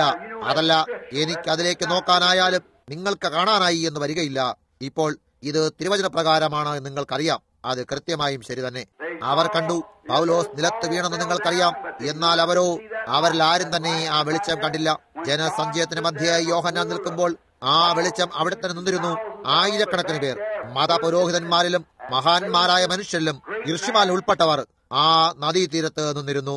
യോഹന്നാൻ സ്വയമായി പറയുന്നു, അവന്റെ മേൽ ദൈവത്തിന്റെ ആത്മാവ് ഒരു പ്രാവെന്ന പോലെ ഇറങ്ങി വന്നത് ഞാൻ കാണുകയും ഒരു ശബ്ദം ഇങ്ങനെ പറയുന്നത് കേട്ടു, ഇവൻ എന്റെ പ്രിയപുത്രൻ, ഇവനിൽ വസിപ്പാൻ എനിക്ക് ഇഷ്ടം തോന്നിയിരിക്കുന്നു. യോഹന്നാൻ അല്ലാതെ മറ്റാരും അത് കണ്ടില്ല. കാണുന്നോ, അത് അവന് വേണ്ടി മാത്രമുള്ളതായിരുന്നു. വിദ്വാൻമാർക്ക് ലഭിച്ച അടയാളം എത്ര സ്പഷ്ടമായിരുന്നു എന്ന് നിങ്ങൾ ശ്രദ്ധിച്ചിട്ടുണ്ടോ? അവർ നോക്കുമ്പോൾ അവിടെയായിരുന്നിട്ട് അവർ എബ്രായരായിരുന്നു. അവർ ശരിക്കും ഇന്ത്യക്കാരായ ജ്യോതിശാസ്ത്രികൾ അല്ല, അവർ എബ്രായരായിരുന്നു. അവരുടെ വിദ്യാഭ്യാസം പൂർത്തീകരിക്കാനായി അവിടെ അവർ ജ്യോതിശാസ്ത്രം പഠിക്കാൻ പോയതായിരുന്നു. അവർ അവിടെ ആയിരുന്നു കൊണ്ട് യെരൂശലേമിലേക്ക് നോക്കുമ്പോൾ ആ 3 നക്ഷത്രങ്ങളെ കുറിച്ച് പറഞ്ഞിട്ട് ആ ഓരോ നക്ഷത്രവും ഹാമും ഷേമും യാഫെത്തും ഏത് കുലത്തിൽ നിന്നാണോ കടന്നു വന്നത് അവയുടെ ജന്മപാതയിൽ തന്നെ ഓരോന്ന് നിൽക്കുന്നത് കണ്ടു. ആ നക്ഷത്രങ്ങൾ അവയുടെ ജന്മപാതയിൽ നിൽക്കുന്നത് കണ്ടു. അത് അവർക്കുള്ള ഒരു അടയാളമായിരുന്നു. അതായത് ആ നക്ഷത്രങ്ങൾ ഒരേ നിലയിൽ വരുമ്പോൾ മിശിഹ ഭൂമിയിലായിരിക്കും. ഓ എന്റെ, അവൻ എവിടെയാണ്? യഹൂദന്മാരുടെ രാജാവായി പിറന്നവൻ എവിടെ? അവന്റെ നക്ഷത്രം ഞങ്ങൾ കിഴക്ക് കണ്ടു, അവനെ ആരാധിക്കാൻ വന്നിരിക്കുന്നു എന്ന് പറഞ്ഞതിൽ യാതൊരു ആശ്ചര്യവുമില്ല. അവൻ എവിടെയാണ്? ശിശുവായ മിശിഹ അവിടെ എവിടെയോ കിടന്നിരുന്നു എന്നവർ അറിഞ്ഞിരുന്നു. എന്നാൽ ദൈവം അവർക്ക് കാലത്തിന്റെ ഒരു അടയാളം നൽകിയിരുന്നു. അതായത് ദൈവവും മനുഷ്യനും തമ്മിൽ ഏകോപിപ്പിക്കുന്ന, ദൈവം സ്വയം ഒരു മനുഷ്യരത്തിൽ ഏകീഭവിക്കുക എന്നത് എന്തൊരു യോജിക്കൽ സമയമായിരുന്നു. സിദ്ധാന്ത പ്രകാരം എപ്പോഴെങ്കിലും നടന്നിട്ടുള്ളതിൽ വെച്ച് ഏറ്റവും മഹത്തായ കാര്യമോ ദൈവം മനുഷ്യനുമായി ഏകോപിപ്പിക്കപ്പെട്ടു. ദൈവമായിരിക്കെ അവൻ തന്റെ മഹത്തായ കുലത്തെ വിട്ട് മനുഷ്യകുലത്തെ എടുക്കാനായി അവന്റെ കൂടാരത്തെ നീട്ടിയടിച്ചുകൊണ്ട് അവരെ വീണ്ടെടുക്കാനായി അവരിൽ ഒരുവനായി തീർന്നു. ഏകോപിപ്പിക്കൽ അതെന്താണ്? അത് ദൈവവും മനുഷ്യനുമായി എന്നേക്കും സമാധാനത്തെ കൊണ്ടുവന്നു. അതിനായി നാം എത്ര നന്ദിയുള്ളവരാകുന്നു. ലക്ഷണങ്ങൾ അയക്കാതിരുന്നെങ്കിൽ ഇപ്പോൾ ഇത്രയും ചിന്തിക്കൂ. സകലർക്കും അന്നുള്ള ജനങ്ങൾ, എല്ലാ ജ്യോതിശാസ്ത്രജ്ഞന്മാരുടെയും ഘടികാരങ്ങൾ നക്ഷത്രമായിരുന്നു. മണിമാളികയിലേക്ക് ഒരു കാവൽക്കാരൻ പോയിട്ട് അവൻ അവിടേക്ക് ചെന്ന് അതിനെ കണ്ടറിയുമായിരുന്നു. ഒരു പ്രത്യേക നക്ഷത്ര കൂട്ടത്തിലുള്ള ഒരു നക്ഷത്രം അവയിലൂടെ കടന്നു പോകുമ്പോൾ അത് ഏത് സമയമായിരുന്നു എന്ന് അവൻ അറിഞ്ഞിരുന്നു. കാവൽക്കാര സമയമെന്തായി എന്ന് തിരുവചനത്തിലുള്ളത് നിങ്ങൾ അറിയുന്നുവല്ലോ. അത് ഏത് സമയത്തായിരുന്നു എന്ന് കാവൽക്കാരൻ ഇറങ്ങി വന്ന് അറിയിക്കുമായിരുന്നു. അവർ നക്ഷത്രങ്ങൾ മുഖാന്തരമായിരുന്നു സമയം കണ്ടുപിടിച്ചിരുന്നത്. ഇപ്പോൾ ഈ നക്ഷത്രങ്ങൾ കൃത്യമായും ഒരേ നിലയിൽ വരികയും ഈ 3 മനുഷ്യല്ലാതെ മറ്റാരും അത് കണ്ടിരുന്നുമില്ല എന്നത് വളരെ വിചിത്രമായിരിക്കുന്നില്ലേ? കാണുന്നോ? കൃത്യമായും ഒരേ നിലയിൽ. ഇപ്പോൾ നിങ്ങൾക്കും അങ്ങനെ തന്നെ തിരുവചനവുമായി ഒരേ നിലയിൽ വരാൻ കഴിയും. കാണുന്നോ? ആ നക്ഷത്രങ്ങൾ തമ്മിൽ ഏകീകരിച്ചപ്പോൾ, ഈ നക്ഷത്ര കൂട്ടങ്ങൾക്കിടയിൽ ഒന്നായി തീർന്നപ്പോൾ അതേ സമയം തന്നെ 3 മനുഷ്യരും ഐക്യത്തിലായി തീർന്നു. ഈ വക കാര്യങ്ങളെല്ലാം വാസ്തവമായി തീർന്നു.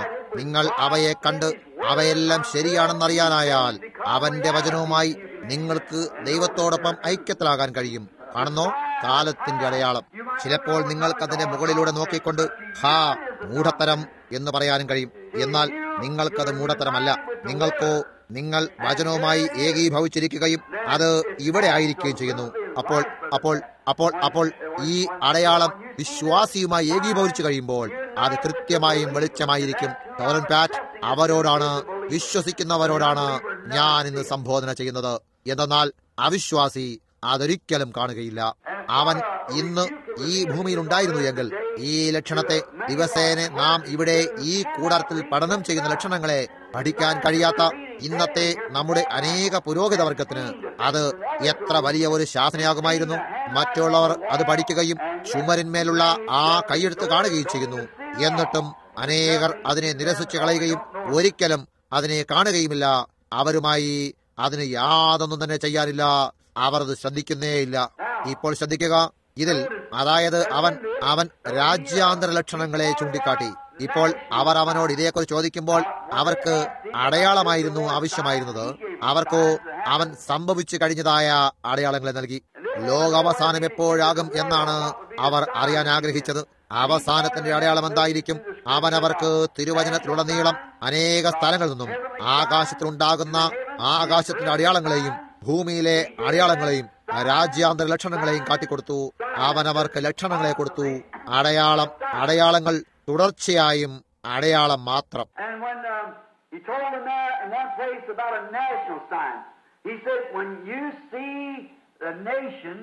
ഒരു സ്ഥലത്ത് ഒരു രാഷ്ട്രത്തിന്റെ അടയാളമുണ്ടെന്ന് അവൻ അവരോട് പറഞ്ഞു.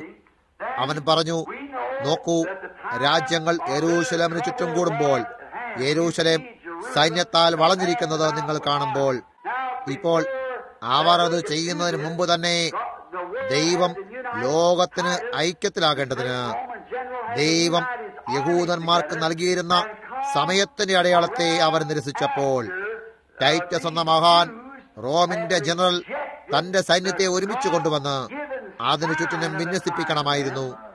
ടൈറ്റസ് തന്റെ സൈന്യത്തെ ഐക്യത്തിലാക്കി പട്ടണത്തെ പിടിക്കാനായി വന്നത് ആ സമയത്തായിരുന്നു.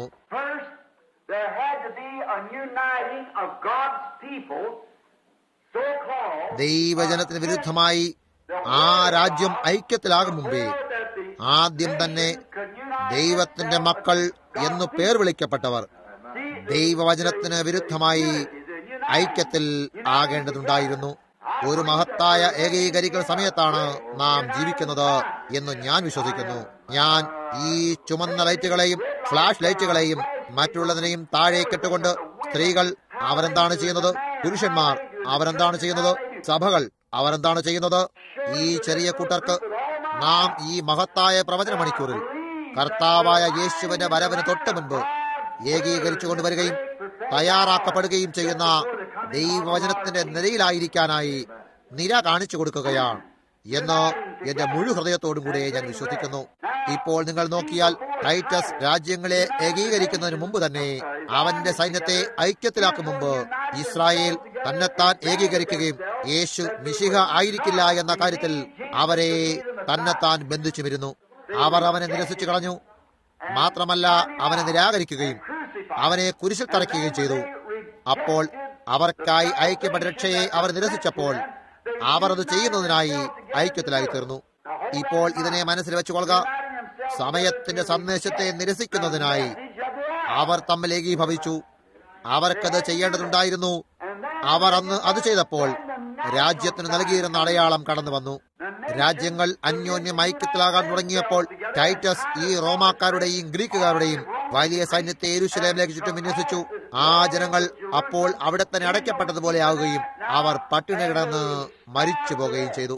അവർ മരങ്ങളിൽ നിന്നും അതിന്റെ തോൽ ഭക്ഷിച്ചു എന്ന് മഹാൻ ചരിത്രകാരനായ ജോസഫസ് നമ്മോട് പറയുന്നു. അവർ നിലത്തുനിന്ന് പുല്ല് പറിച്ചു തന്നു. അവരിൽ ഓരോരുത്തരും മറ്റേയാളുടെ കുട്ടികളെ പോലെ വേവിച്ചു. നോക്കൂ, അവർ ഭ്രാന്തന്മാരായി തീർന്നു. അങ്ങനെ അതിന്റെ അവസാനത്തിങ്കൽ ടൈറ്റസ് അവൻ പുറകിലുള്ള യെരൂശലേമിന്റെ ചുറ്റിലുമുണ്ടായിരുന്ന ഒരു മലയുടെ മുകളിൽ ഇരിക്കുകയായിരുന്നു. ഈ സൈന്യം അവിടെ കടന്നു വരുന്നത് കണ്ടപ്പോൾ അവിടെ ഉണ്ടായിരുന്ന ജനം അവർ ദൈവേഷ്ടമാണ് ചെയ്യുന്നത് എന്നാണ് കരുതിയത്. അതവരോട് പറഞ്ഞ ആ മഹാനായ ഉപദേഷ്ടാവിനെ കേൾക്കുന്നത് അവർ നിരസിച്ചപ്പോഴായിരുന്നു. അവിടെ ഉണ്ടായിരുന്ന ക്രിസ്ത്യാനികൾ ഒരാൾ പോലും അതിലകപ്പെട്ടു പോയില്ല. അവർ അടയാളം കാണുകയും അവിടെ നിന്ന് പാലായനം ചെയ്യുകയും ചെയ്തു. കാണുന്നോ, അവർ പറഞ്ഞു, അന്ന് യഹൂദിയിലുള്ളവർ മലകളിലേക്ക് ഓടിപ്പോകട്ടെ, വീട്ടിന്മേൽ ഇരിക്കുന്നവൻ വീട്ടിലുള്ള എടുക്കേണ്ടതിന് ഇറങ്ങരുത്, വയലിലുള്ളവൻ വസ്ത്രമെടുപ്പാൻ മടങ്ങിപ്പോകരുത്. എന്നാൽ നിങ്ങളുടെ ഓടിപ്പോക്ക് ശീതകാലത്തോ ശബത്തിലോ സംഭവിക്കാതിരിക്കാൻ പ്രാർത്ഥിപ്പിൻ. എന്തുകൊണ്ടെന്നാൽ ശീതകാലത്ത് മലകൾ മഞ്ഞുപൊടിയിരിക്കും, ശബത്തിലോ വാതിലുകൾ പടിവാതിൽ അടഞ്ഞുകിടക്കും. അവർ ആ അവസ്ഥയിൽ പിടിപെടുമായിരുന്നു. കാണുന്നോ, നമുക്ക് വളരെ പെട്ടെന്ന് തന്നെ അതിനെപ്പറ്റി കർത്താവ് അനുവദിക്കുമെങ്കിൽ ദൈവം എങ്ങനെയാണ് കാര്യങ്ങൾ ചെയ്യുന്നത് നോക്കാം. ഇപ്പോൾ ശ്രദ്ധിക്കൂ, അവനത് അങ്ങനെയായിരിക്കുമെന്ന് അവർ ആ വിധത്തിൽ ആകരുതെന്ന് അവർ പ്രാർത്ഥിച്ചിരുന്നു. അതിനായി പ്രാർത്ഥിക്കാൻ യേശുവോട് പറഞ്ഞിരുന്നു. അവരിൽ ഒരാൾ പോലും അവിടെ കുടുങ്ങിപ്പോയില്ല. അവർ പോയി കഴിഞ്ഞിരുന്നു.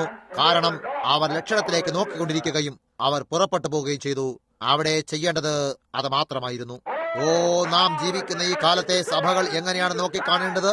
ജീവന് വേണ്ടി നിങ്ങളാൽ കഴിയുന്ന പരമാവധി വേഗത്തിൽ കാൽവരിയിലേക്ക്, ഏതെങ്കിലും ഒരു സഭയിലേക്കല്ല, യേശു ക്രിസ്തുവിലേക്ക് ഓടിക്കൊള്ളുക. ഏതെങ്കിലും സംഘടനയുമായോ സഭയുടെ വിശ്വാസമായിട്ടോ അല്ല, അവനുമായി ഏകീകരിക്കപ്പെടുക, ക്രിസ്തുവുമായി ഐക്യത്തിലാകുകയും അതവൻ തന്നെയാണെന്ന് തീർച്ചയായി കൊള്ളുകയും ചെയ്യുക. നിങ്ങൾ എന്തെങ്കിലും എടുത്താൽ അതവൻ തന്നെയെന്ന് നിങ്ങൾ തീർച്ചപ്പെടുത്താൻ കഴിയില്ല. ഏകീകരിക്കലിന്റെ എന്തൊരു സമയമാകുന്നു! ഇപ്പോൾ അവർ മിശിഹായെ നിരാകരിച്ചു കളഞ്ഞ് അവർ തന്നെ ഏകീകരിക്കപ്പെട്ട് ഒരു സമിതിയിലേക്ക് ആകർഷിക്കപ്പെട്ടതായി നാം കണ്ടു. അതിനുശേഷം ഒന്നുണ്ടാക്കി ഏതെങ്കിലും ഒരാൾ യേശുവിനെ ഒരു പ്രവാചകനാണെന്ന് അംഗീകരിച്ചാൽ അവർ അവരെ സഭയിൽ നിന്നും പുറത്താക്കി കളയുന്നതാണ് എന്നൊരു പ്രമേയവും അവരുണ്ടാക്കി. കുരുടനായിരുന്ന പയ്യൻ അന്ധത പിടിച്ച കണ്ണുകളുമായിട്ടിരുന്നിട്ട് നിങ്ങൾ ഓർക്കുന്നുണ്ടാകുമല്ലോ. അപ്പോൾ ശിഷ്യന്മാർ ചോദിച്ചു, പാപം ചെയ്തത് ആരാണ്, അവനോ അവന്റെ അമ്മയോ അതോ അപ്പനോ? യേശു പറഞ്ഞു, ഈ വിഷയത്തിൽ അതൊന്നുമല്ല, ദൈവപ്രവൃത്തി അവങ്കൽ വെളിവാകാനത്രേ. അപ്പനും അമ്മയും അങ്ങനെ പറഞ്ഞില്ലെന്ന് അവർ തന്നെ പറയുന്നു. ഓർക്കുക, അവർ പറഞ്ഞു, ഇവൻ ഞങ്ങളുടെ മകനെന്നും കുരുടനായി ജനിച്ചു എന്നും ഞങ്ങൾ അറിയുന്നു, എന്നാൽ കണ്ണു കാണുന്നത് എങ്ങനെയാണെന്ന് ഞങ്ങൾ അറിയുന്നില്ല. എന്തുകൊണ്ടെന്നാൽ അവനെ ആരെങ്കിലും പ്രവാചകനാണെന്ന് ഏറ്റുപറയുമെങ്കിൽ അവർ അവരെ പള്ളി പ്രശ്നാക്കുമെന്ന് യഹൂദർ പറഞ്ഞിരുന്നു. എന്നാൽ നിങ്ങൾ നോക്കിയാൽ ദൈവത്തിന്റെ പ്രവൃത്തിയോ ഈ പയ്യൻ ആ കൂട്ടത്തിൽപ്പെട്ടവനായിരുന്നില്ല. അവൻ ചോദിച്ചു, അവൻ എന്റെ കണ്ണ് തുറന്നിട്ടും അവൻ എവിടെ നിന്നാണ് എന്ന് നിങ്ങൾ അറിയാത്തത് ആശ്ചര്യം തന്നെ. കാണുന്നോ, ഇപ്പോൾ അവനും അത് പറയാമായിരുന്നു. നോക്കൂ, അതായിരുന്നു ദൈവത്തിന്റെ പ്രവൃത്തി. അവൻ സൗഖ്യം പ്രാപിച്ചു കഴിഞ്ഞിരിക്കുകയും സുഖമുള്ളവനായിരിക്കുകയും ചെയ്തിരുന്നു. അവൻ പറയാൻ കഴിഞ്ഞിരുന്നു, അവനത് പറയാൻ കഴിയുമായിരുന്നു. അവനെ എവിടെ നിന്നും ആരും കെട്ടിയിട്ടില്ലായിരുന്നു. ആ പ്രവൃത്തി ചെയ്യേണ്ടത് അവനിലായിരുന്നു. അവന്റെ അത് കണ്ടു തീർച്ചയായിരുന്നിട്ട് അതവന്റെ ജീവിതത്തിൽ ആദ്യ പ്രാവശ്യമായിരുന്നു. ഇപ്പോൾ യഹൂദന്മാർ സ്വയം യേശുവിനെതിരായും അവന്റെ മിശിഹാത്വത്തിന് സന്ദേശത്തിനെതിരായിട്ട് ഏകീകരിച്ചു. ഇപ്പോഴും അതേ കാര്യം തന്നെ നടന്നുകൊണ്ടിരിക്കുന്നതായി നാമം കാണുന്നു. സഭയെ നശിപ്പിക്കുന്നതിനായി കമ്മ്യൂണിസം ഏകീകരിച്ചുകൊണ്ടിരിക്കുന്നു. അത് ചെയ്യാനാവുന്ന ഏകമാർഗം അത് സഭകളും കൂടെ അന്യോന്യം ഏകീകരിക്കപ്പെട്ടതിന് ശേഷമായിരിക്കും. സഭാസമിതിയായി വേൾഡ് കൗൺസിൽ ഓഫ് ചർച്ചിൽ, അതായത് ലോക സഭാസമിതിയിൽ വചനത്തെ നിരസിക്കാനും സന്ദേശത്തെ നശിപ്പിക്കുന്നതിനു വേണ്ടി ഐക്യത്തിലായി തീരും. സഭയ്ക്കുള്ള വചനത്തെ അവർ തള്ളിക്കളയും. അവർക്കതിനെ അംഗീകരിക്കാൻ കഴിയില്ല. കാരണം അതവരുടെ വിഭാഗീയ സഭയുടെ സമ്പ്രദായത്തിന് എതിരായിട്ടുള്ളതാണ്. എത്രമാത്രം അഗ്നിസ്തംഭം നമ്മളുടെ ജനങ്ങളിൽ തൂങ്ങിക്കിടന്നാലോ, എത്രമാത്രം ജനങ്ങൾ എന്തെല്ലാം കാര്യങ്ങൾ മുൻകൂട്ടി പറയുകയും അവ സംഭവിക്കുകയും ചെയ്തെന്നാലോ, അവസാന ദിവസത്തിലേക്ക് പറയപ്പെട്ടിരിക്കുന്ന മഹത്തായ ലക്ഷണങ്ങളായാലും വിഷയമില്ല, അവർ അത് വിശ്വസിക്കുകയില്ല. അതുകൊണ്ട് അവർ ഇപ്പോൾ തമ്മിൽ ഏകീകരിച്ചുകൊണ്ടിരിക്കുന്നു. അങ്ങനെയാണ് എഴുതിയിരിക്കുന്നതും. അവർ ലോകത്തിന്റെ എക്യൂമെനിക്കൽ കൗൺസിലേക്ക് പോയിക്കൊണ്ടിരിക്കുന്നു. ഇവിടത്തെ പാസ്റ്ററിന് അവരോട് പറയാൻ കഴിയും. അതറിയുന്ന ഒരു ലൂതറൻ മിനിസ്റ്റർ അവിടെയുണ്ട്. അതായത് ഇവിടെ വളരെ അടുത്ത് താമസിക്കുന്നയാൾക്ക് ഒരു അത്യാഹിതമുണ്ടായെങ്കിൽ നാം ആ എക്യൂമെനിക്കൽ പ്രസ്ഥാനവുമായി ഐക്യത്തിലായിട്ടില്ല എങ്കിലും നമ്മുടെ സഭയെ തുടർന്നും ഒരു സഭയായിരിക്കാനല്ല, അവർ അതിനെ ഒരു സ്റ്റോർ മുറിയാക്കും. അത് മാത്രമല്ല, നമ്മിൽപ്പെട്ട ഒരു സഹോദരൻ മരിക്കുകയോ ക്ഷതമേൽക്കുന്നതോ ആരെങ്കിലും കാണാനിടയാകുകയോ അവനെ ഏതെങ്കിലും വിധത്തിലുള്ള ആത്മീയ അനുഗ്രഹങ്ങളാൽ ശുശ്രൂഷിക്കുന്നതായി കണ്ടാലോ, അത് ചെയ്തത് മൂലം നമ്മെ വെടിവെച്ചു കൊന്നു എന്ന് വരാം. കൃത്യമായും ശരിയാണ്. ഏതെങ്കിലും വിധമുള്ള ശുശ്രൂഷ ചെയ്യുന്നതായി കണ്ടാൽ നമ്മെ 10 വർഷത്തെ കഠിനടവിനായി ജയിലിൽ അയച്ചെന്ന് വരാം. എന്തുകൊണ്ടെന്നാൽ നാം ഈ എക്യൂമെനിക്കൽ കൗൺസിലിലെ ഒരു അംഗമല്ല. നിങ്ങൾ മൃഗത്തിന് മുദ്രയെ കാണാൻ കഴിയുന്നില്ലേ? നിങ്ങൾ കാണുന്നോ? ഇപ്പോൾ ഏകീകരിക്കൽ സമയം വരുന്നത് നാം കാണുന്നോ? ഇപ്പോൾ ശ്രദ്ധിക്കൂ. അന്ന് സഭ സന്ദേശത്തിനെതിരായി ഏകീകരിച്ചപ്പോൾ, അതന്ന് ചെയ്തപ്പോൾ സഭയെ നശിപ്പിക്കേണ്ടതിന് വീണ്ടും കമ്മ്യൂണിസം രാജ്യങ്ങളെ ഐക്യത്തിലാക്കുന്നു. ആദ്യത്തെ സ്ഥാനത്ത് എന്താണ് സംഭവിച്ചത്, അത് തന്നെ കൃത്യമായും വീണ്ടും സംഭവിക്കുന്നു. കാണുന്നോ? അത് പണ്ടത്തേതുപോലെ വീണ്ടും സംഭവിക്കാൻ പോകുന്നു. ഇസ്രായേൽ ആദ്യം സന്ദേശത്തെ നിരാകരിച്ചു കളയണമായിരുന്നു. അവർ സന്ദേശത്തെ നിരാകരിച്ചു കളഞ്ഞപ്പോൾ, അത് കഴിഞ്ഞപ്പോൾ സൈന്യം, രാജ്യത്തിന്റെ ജീവൻ മറ്റു രാജ്യങ്ങളെ ഏകീകരിച്ചുകൊണ്ട് കടന്നു വന്ന് സഭയെ നശിപ്പിച്ചു. ഇന്നോ അവർ കർത്താവായ യേശുവിന്റെ സന്ദേശം നിരാകരിച്ചു കളഞ്ഞിരിക്കുന്നു. അവർ അതിനെ നിരസിച്ചിരിക്കുന്നു. ഇപ്പോൾ സഭയ്ക്ക് വിരുദ്ധമായി കമ്മ്യൂണിസം ലോകത്തെ ഏകീകരിക്കാനുള്ള സമയം വന്നെത്തിയിരിക്കുന്നു. നോക്കൂ, അത് ആ വിധത്തിൽ തന്നെ ആകേണ്ടതുണ്ട്. ഇത് പറയുന്നത് കഠിനമായ കാര്യമാണ്. യഹൂദന്മാരായ അവർക്ക് വിശ്വസിക്കുക കഠിനമായിരുന്നു. അവർ പറഞ്ഞു, സഹോദരന്മാരെ, ഇപ്പോൾ വന്നാലും നാം അത് കണ്ടിരിക്കുന്നു. നമ്മുടെ ദൈവം നമ്മോട് കൂടെ തന്നെയുണ്ട്. അതിനാൽ അതുകൊണ്ട് നമുക്ക് ദേവാലയത്തിലേക്ക് പോകാം. നമുക്കിങ്ങനെ പ്രാർത്ഥിക്കാം. വാതിൽ അടച്ചാലും വിശുദ്ധ പിതാവായ ഇന്നയാളും പ്രാർത്ഥന നയിക്കട്ടെ. ടൈറ്റസ് തന്റെ തീരുമാനമെടുത്തു കഴിഞ്ഞിരുന്നു. അവൻ ഏകദേശം 1 വർഷമോ അതിനു മുൻപോ അവിടെ നിലയുറപ്പിച്ചു കഴിഞ്ഞിരുന്നു. നോക്കൂ, ചുറ്റിനും സൈന്യത്തെ വിന്യസിച്ചിട്ട് അവിടെ തന്നെ അവരെ പട്ടിണിയാൽ കൊന്നുകളഞ്ഞു. അവരിൽ ഒരാളിന് പോലും പട്ടണത്തിൽ നിന്ന് പുറത്തു പോകാൻ കഴിഞ്ഞില്ല. അവർ പട്ടിണി കൊണ്ട് മരിച്ചുപോയി. അത് കഴിഞ്ഞപ്പോൾ അവൻ അവിടേക്ക് ചെന്ന് മതിലിനെ ഇടിച്ചു നിലത്തിടുകയും അവൻ അവിടെ ഉണ്ടായിരുന്ന എല്ലാവരെയും കശാപ്പ് ചെയ്യുകയും രക്തം നദി പോലെ താഴേക്ക് ഒരു പ്രവാഹം പോലെ ഒഴുകുകയും ചെയ്തു. ഇപ്പോൾ അത് സംഭവിക്കേണ്ടതാണെന്ന് കർത്താവിന് ദൂതൻ പ്രവചിച്ചിരിക്കുന്നത് പഴയ നിയമത്തിലും പറയപ്പെട്ടിരുന്നു. പുരോഹിതന്മാരായിരുന്ന ആ ദൈവവേലക്കാർ, അതിനുമേൽ നിയമിക്കപ്പെട്ടിരുന്നവർ ജനങ്ങളോടത് പറയണമായിരുന്നു. അതിനു പകരം യേശു അവരുടെ ഇടയിൽ നിൽക്കുമ്പോൾ ഏതോ ഒരു വിധത്തിലെ മുയലിന്റെ കാലുകൾ പിന്നിലേക്ക് വളർന്നു നിൽക്കുന്ന നഖത്തെ നല്ലത് സംഭവിക്കും എന്ന് പറഞ്ഞുകൊണ്ട് ധരിക്കും പോലെ പരിഗണിച്ചിട്ട് അവർക്ക് അവനെ അറിയാനും കൂടെ കഴിഞ്ഞില്ല. ഞങ്ങളെ ഒരു ചെപ്പടി വിദ്യ കാട്ടൂ, അതെങ്ങനെയാണ് ചെയ്യുന്നതെന്ന് ഞങ്ങൾ കാണട്ടെ, ഞങ്ങൾക്കൊന്ന് കാണിക്കൂ. കാണുന്നോ? അവൻ പറഞ്ഞു, അവൻ അനേക കാര്യങ്ങൾ ചെയ്തിരുന്നു, എന്നിട്ടും അവർക്ക് എന്താണത് കാണാൻ കഴിയാതിരുന്നത്? അവരുടെ ആ ദിവസം സന്ദേശത്തെ അവർ അതിനെ നിരസിച്ചപ്പോൾ അവർ ആ ദിവസത്തെ സന്ദേശത്തെ നിരാകരിച്ചു കളഞ്ഞു. ആ ദിവസത്തെ അടയാളം കാണുന്നതിൽ അവർ പരാജയമടഞ്ഞു പോയി. ബൈബിളിലെ പ്രവചനത്തിന് അടയാളം അവരുടെ മുന്നിൽ പ്രകടമാക്കിയപ്പോൾ അവർ പറഞ്ഞു, ഞങ്ങൾ ഇപ്രകാരം തന്നെ പോകും. അവർ വിശുദ്ധരായ മനുഷ്യരായിരുന്നു. അവിടെ ഉണ്ടായിരുന്ന മനുഷ്യരുടെ ജീവിതത്തിലേക്ക് നോക്കി നിങ്ങൾക്ക് വിരൽ ചൂണ്ടാൻ പോലും കഴിയില്ലായിരുന്നു. അവർക്ക് അങ്ങനെ ആകാൻ കഴിഞ്ഞിരുന്നില്ല. അതിനുശേഷമാണ്, അത് കഴിയുമ്പോഴാണ് ഒരു പുരോഹിതനായി തീരുന്നത്. ഏതൊരു ചെറിയ കാര്യത്തിനും ഒരു പുരോഹിതനെ കൊന്നുകളയും, കല്ലെറിഞ്ഞു കൊല്ലുമായിരുന്നു. അതിനാൽ അവന് വിശുദ്ധ ജീവിതം, ഒരു വെടിപ്പായ ജീവിതം ചെയ്യേണ്ടതുണ്ടായിരുന്നു. അവന് അത് ചെയ്യാൻ കഴിയില്ലായിരുന്നു. കാരണം അവൻ എന്തെങ്കിലും ചെയ്താൽ അവനെ കല്ലെറിയുമായിരുന്നു. അവർ മഹാന്മാരായ മനുഷ്യരായിരുന്നു, ജനങ്ങളുടെ മുന്നിലും വിശുദ്ധരായ മനുഷ്യരായിരുന്നു. എന്നിട്ടും അവർ അതിലൂടെ കടന്നുപോയിക്കൊണ്ട് പറഞ്ഞു, ഇപ്പോൾ ഞങ്ങൾ ചെയ്യും, ഞങ്ങൾക്ക് ദൈവമുണ്ട്. കഴിഞ്ഞ കാലങ്ങളുടനീളം ദൈവം ഞങ്ങളോടൊപ്പം ഉണ്ടായിരുന്നു. ഞങ്ങൾ അവന്റെ വിശുദ്ധാലയത്തിലേക്ക് പോകും. അത് ദൈവത്തിന്റെ വിശുദ്ധാലയമായിരുന്നു. എന്നാൽ നിങ്ങൾ നോക്കൂ, അവനെ തന്റെ സ്വന്തം ആലയത്തിൽ നിന്നും തള്ളിക്കളഞ്ഞിരുന്നു. കാണുന്നോ? ഞങ്ങളെല്ലാവരും കർത്താവിന്റെ ആലയത്തിലേക്ക് പോകും. എബ്രായരായ ഞങ്ങൾക്ക് എല്ലാവർക്കും നാം തിരഞ്ഞെടുക്കപ്പെട്ട കുലമാണെന്ന് അറിയാമല്ലോ. നാം ഇവിടെയാകുന്നു. അബ്രഹാമിന്റെ, ഇസഹാക്കിന്റെ, യാക്കോബിന്റെ ദൈവം നമ്മുടേതാണ്. അവൻ നമ്മോടൊപ്പമുണ്ട്. അവിടെ ഉണ്ടായിരുന്ന പരിച്ഛേദനേൽക്കാത്ത സകലരുടെയും ഫിലിസ്തീനരുടെയും അങ്ങനെയായിരുന്നു. വിടുവിച്ചവൻ ഈ റോമാക്കാരുടെയും ഗ്രീക്കുകാരുടെയും കയ്യിൽ നിന്നും നമ്മെ വിടുവിക്കും. അവൻ നമ്മെ അതിൽ നിന്നും വിടുവിക്കും. ഇപ്പോൾ നമുക്ക് കർത്താവിന്റെ ആലയത്തിലേക്ക് പോകാം. അത് കേൾവിക്ക് നന്നായിട്ടുണ്ട്. എന്നാൽ അവർ ചെയ്തതെന്താണ്? ആ ആലയത്തെ പണിതവൻ ഒരു മനോഹരനായ ഗലീലിയായിലെ ആശാരിയുടെ രൂപത്തിലായി അവിടെ ഉണ്ടായിരിക്കുകയും അവനാണ് ആ സമയത്തെ സന്ദേശം, ആ ശാഖയെന്ന് ദൈവം പ്രമാണിച്ചു കാണിച്ചിട്ടും അവർ അവനെ നിരസിച്ചു കളഞ്ഞു. അവർ അതിനെ നിരസിച്ചു കളഞ്ഞു. അതിനാൽ സകല പ്രാർത്ഥനയും എല്ലാ ആത്മാർത്ഥതയും അവരുടെ എല്ലാ ബലികളും ദൈവത്തിന് യാതൊന്നും തന്നെ അർത്ഥമാക്കിയിരുന്നില്ല. മാത്രമല്ല, ഈ മഹത്തായ സൈന്യത്തെ ഒരുമിച്ച് വരുത്തുവാനും അതിനെ നശിപ്പിക്കുവാനും ദൈവം അനുവദിക്കുകയും ചെയ്തു. സഭകളെന്ന വിഭാഗീയ സഭയിലൂടെയും മറ്റും കടന്നുപോയിക്കൊണ്ടിരിക്കുകയും ദൈവവചനത്തെ നിരാകരിച്ചു കളഞ്ഞിരിക്കുകയും ചെയ്യുന്നത് നാം കാണുന്നു. ഈ കാര്യങ്ങളെക്കുറിച്ച് നിങ്ങൾ അവരോട് പറയാനായി അവർ ആഗ്രഹിക്കുന്നില്ല. ശാസ്ത്രം ചിത്രങ്ങളാലും മറ്റും തെളിയിക്കാൻ സാധിച്ചു. എന്നിട്ടും അവർക്കപ്പോഴും അതുമായി യാതൊന്നും തന്നെ ചെയ്യാൻ ആഗ്രഹിക്കുന്നില്ല. അതുകൊണ്ട് അതിനെ നശിപ്പിക്കാനായി കമ്മ്യൂണിസം ടൈറ്റസ് ചെയ്തതുപോലെ തന്നെ ഉരുവായിക്കൊണ്ടിരിക്കുകയും അത് ചെയ്യുകയും ചെയ്യുമെന്ന് ബൈബിൾ പറയുന്നു. കൃത്യമായും ചെയ്യും. ഇപ്പോൾ നാം എവിടെയാണ് ജീവിച്ചുകൊണ്ടിരിക്കുന്നതെന്ന് നിങ്ങൾ കാണുന്നോ? ഏകീകരിക്കുന്ന സമയമാണ്. ഈ കാര്യങ്ങൾ ഏകീകരിക്കപ്പെടുന്ന നാം കാണുമ്പോൾ നാം ആ കാര്യങ്ങളെ കാണുന്നതിൽ തോൽവി അടയുന്നത് എന്താണ്? അവൻ എവിടെ അത് വാഗ്ദത്തം ചെയ്തിരിക്കുന്നു എന്ന് നിങ്ങൾക്ക് ഇവിടെ തിരുവചനത്തിലേക്ക് നോക്കി അവൻ എവിടെ വാഗ്ദത്തം ചെയ്തിരിക്കുന്നു എന്ന് കാണാവുന്നതാണ്. ഇപ്പോൾ അത് സംഭവിക്കാൻ പോകുന്നത് നാം കാണുന്നു. രാജ്യങ്ങൾ തമ്മിൽ ഏകീകരിക്കുന്നത് നാം കാണുന്നു. സകല ഇസങ്ങളും ഐക്യത്തിലാകുന്നത് നാം കാണുന്നു. സഭകൾ തമ്മിൽ ഏകീകരിക്കുന്നത് നാം കാണുന്നു. ഇത് ഏകീകരിക്കലിന്റെ സമയമാകുന്നു. ഇത് ഏകീകരിക്കലിന്റെ മണിക്കൂറാണ്. അതാണ് ഈ സമയത്തിന്റെ ആത്മാവ്. നമ്മൾ ഏകീകരിക്കണം. നിങ്ങൾ സംസാരിക്കുന്ന സകലതും സംഘടിക്കേണ്ടതുണ്ട്. അങ്ങനെയല്ലെങ്കിൽ ഗവൺമെന്റ് പോലും അത് സ്വീകരിക്കില്ല. ഒരു പൗരനായതിനാൽ നിങ്ങൾക്കറിയാം, ഒരു പൗരനായിട്ട്, അമേരിക്കൻ ഐക്യനാട്ടിലെ ഒരു പൗരനായിട്ട് എനിക്കതിന് കഴിയില്ല. എന്നിട്ടും നിങ്ങൾ എനിക്ക് $5 ഒരു ചെക്ക് നൽകുകയും എനിക്ക് അതിൽ എന്റെ പേരെഴുതാൻ ഭയപ്പെടുന്നു. കാണുന്നോ? നോക്കൂ, എനിക്കത് ചെയ്യാൻ കഴിയില്ല.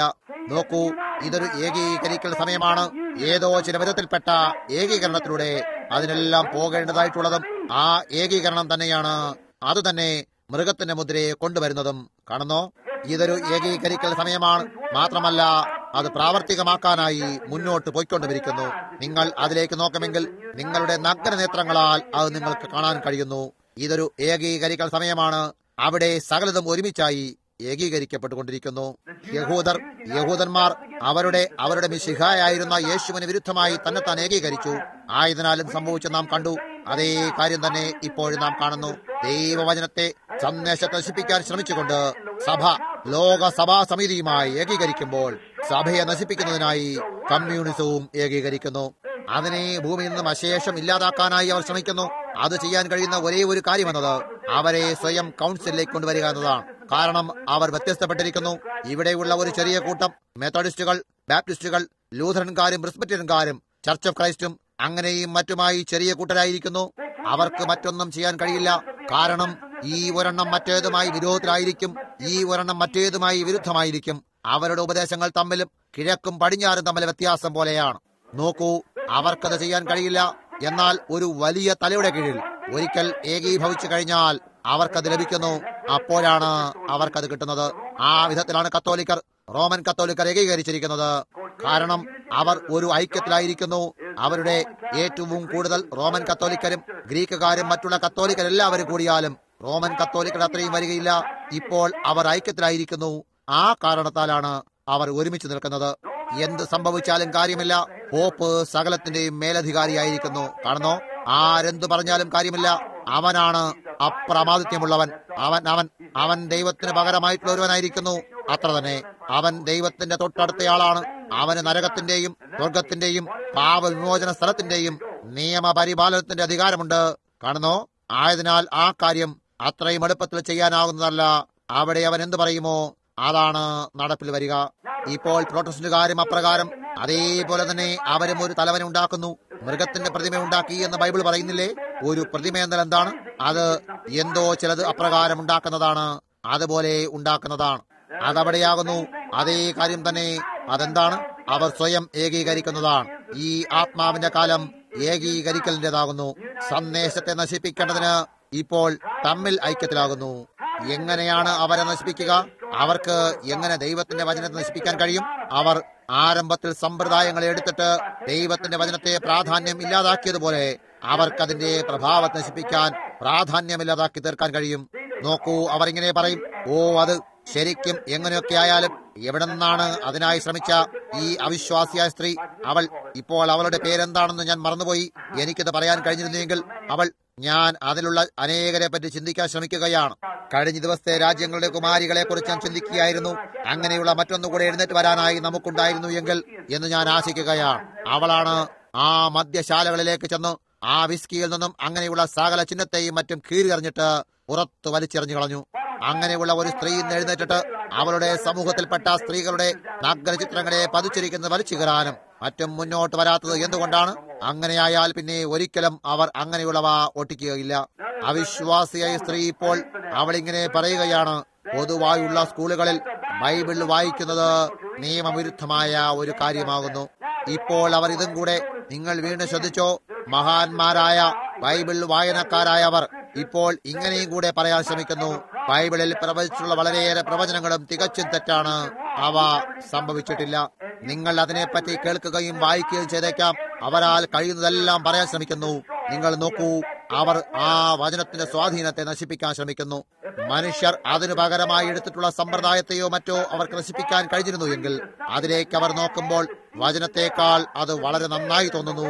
അതുകൊണ്ട് അവർ അതിനെ അവരുടെ സമ്പ്രദായത്താൽ നശിപ്പിക്കുന്നു. അങ്ങനെയാണ് വിഭാഗീയ സഭയുടെ രാഷ്ട്രീയത്താലാണ് അവർ ദൈവത്തിന്റെ വചനത്തെ നശിപ്പിക്കാൻ ശ്രമിക്കുന്നത്.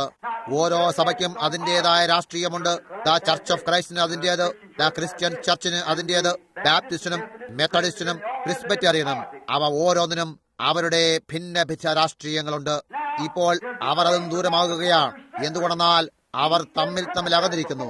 നോക്കൂ, അത് ഇതിനു മുമ്പ് ചെയ്യാൻ കഴിയില്ലായിരുന്നു. അവർക്ക് ഇപ്പോഴാണ് അത് ചെയ്യാനാകുന്നത്. നോക്കൂ, ഇത് ഏകീകരിക്കലിന്റെ സമയമാണ്.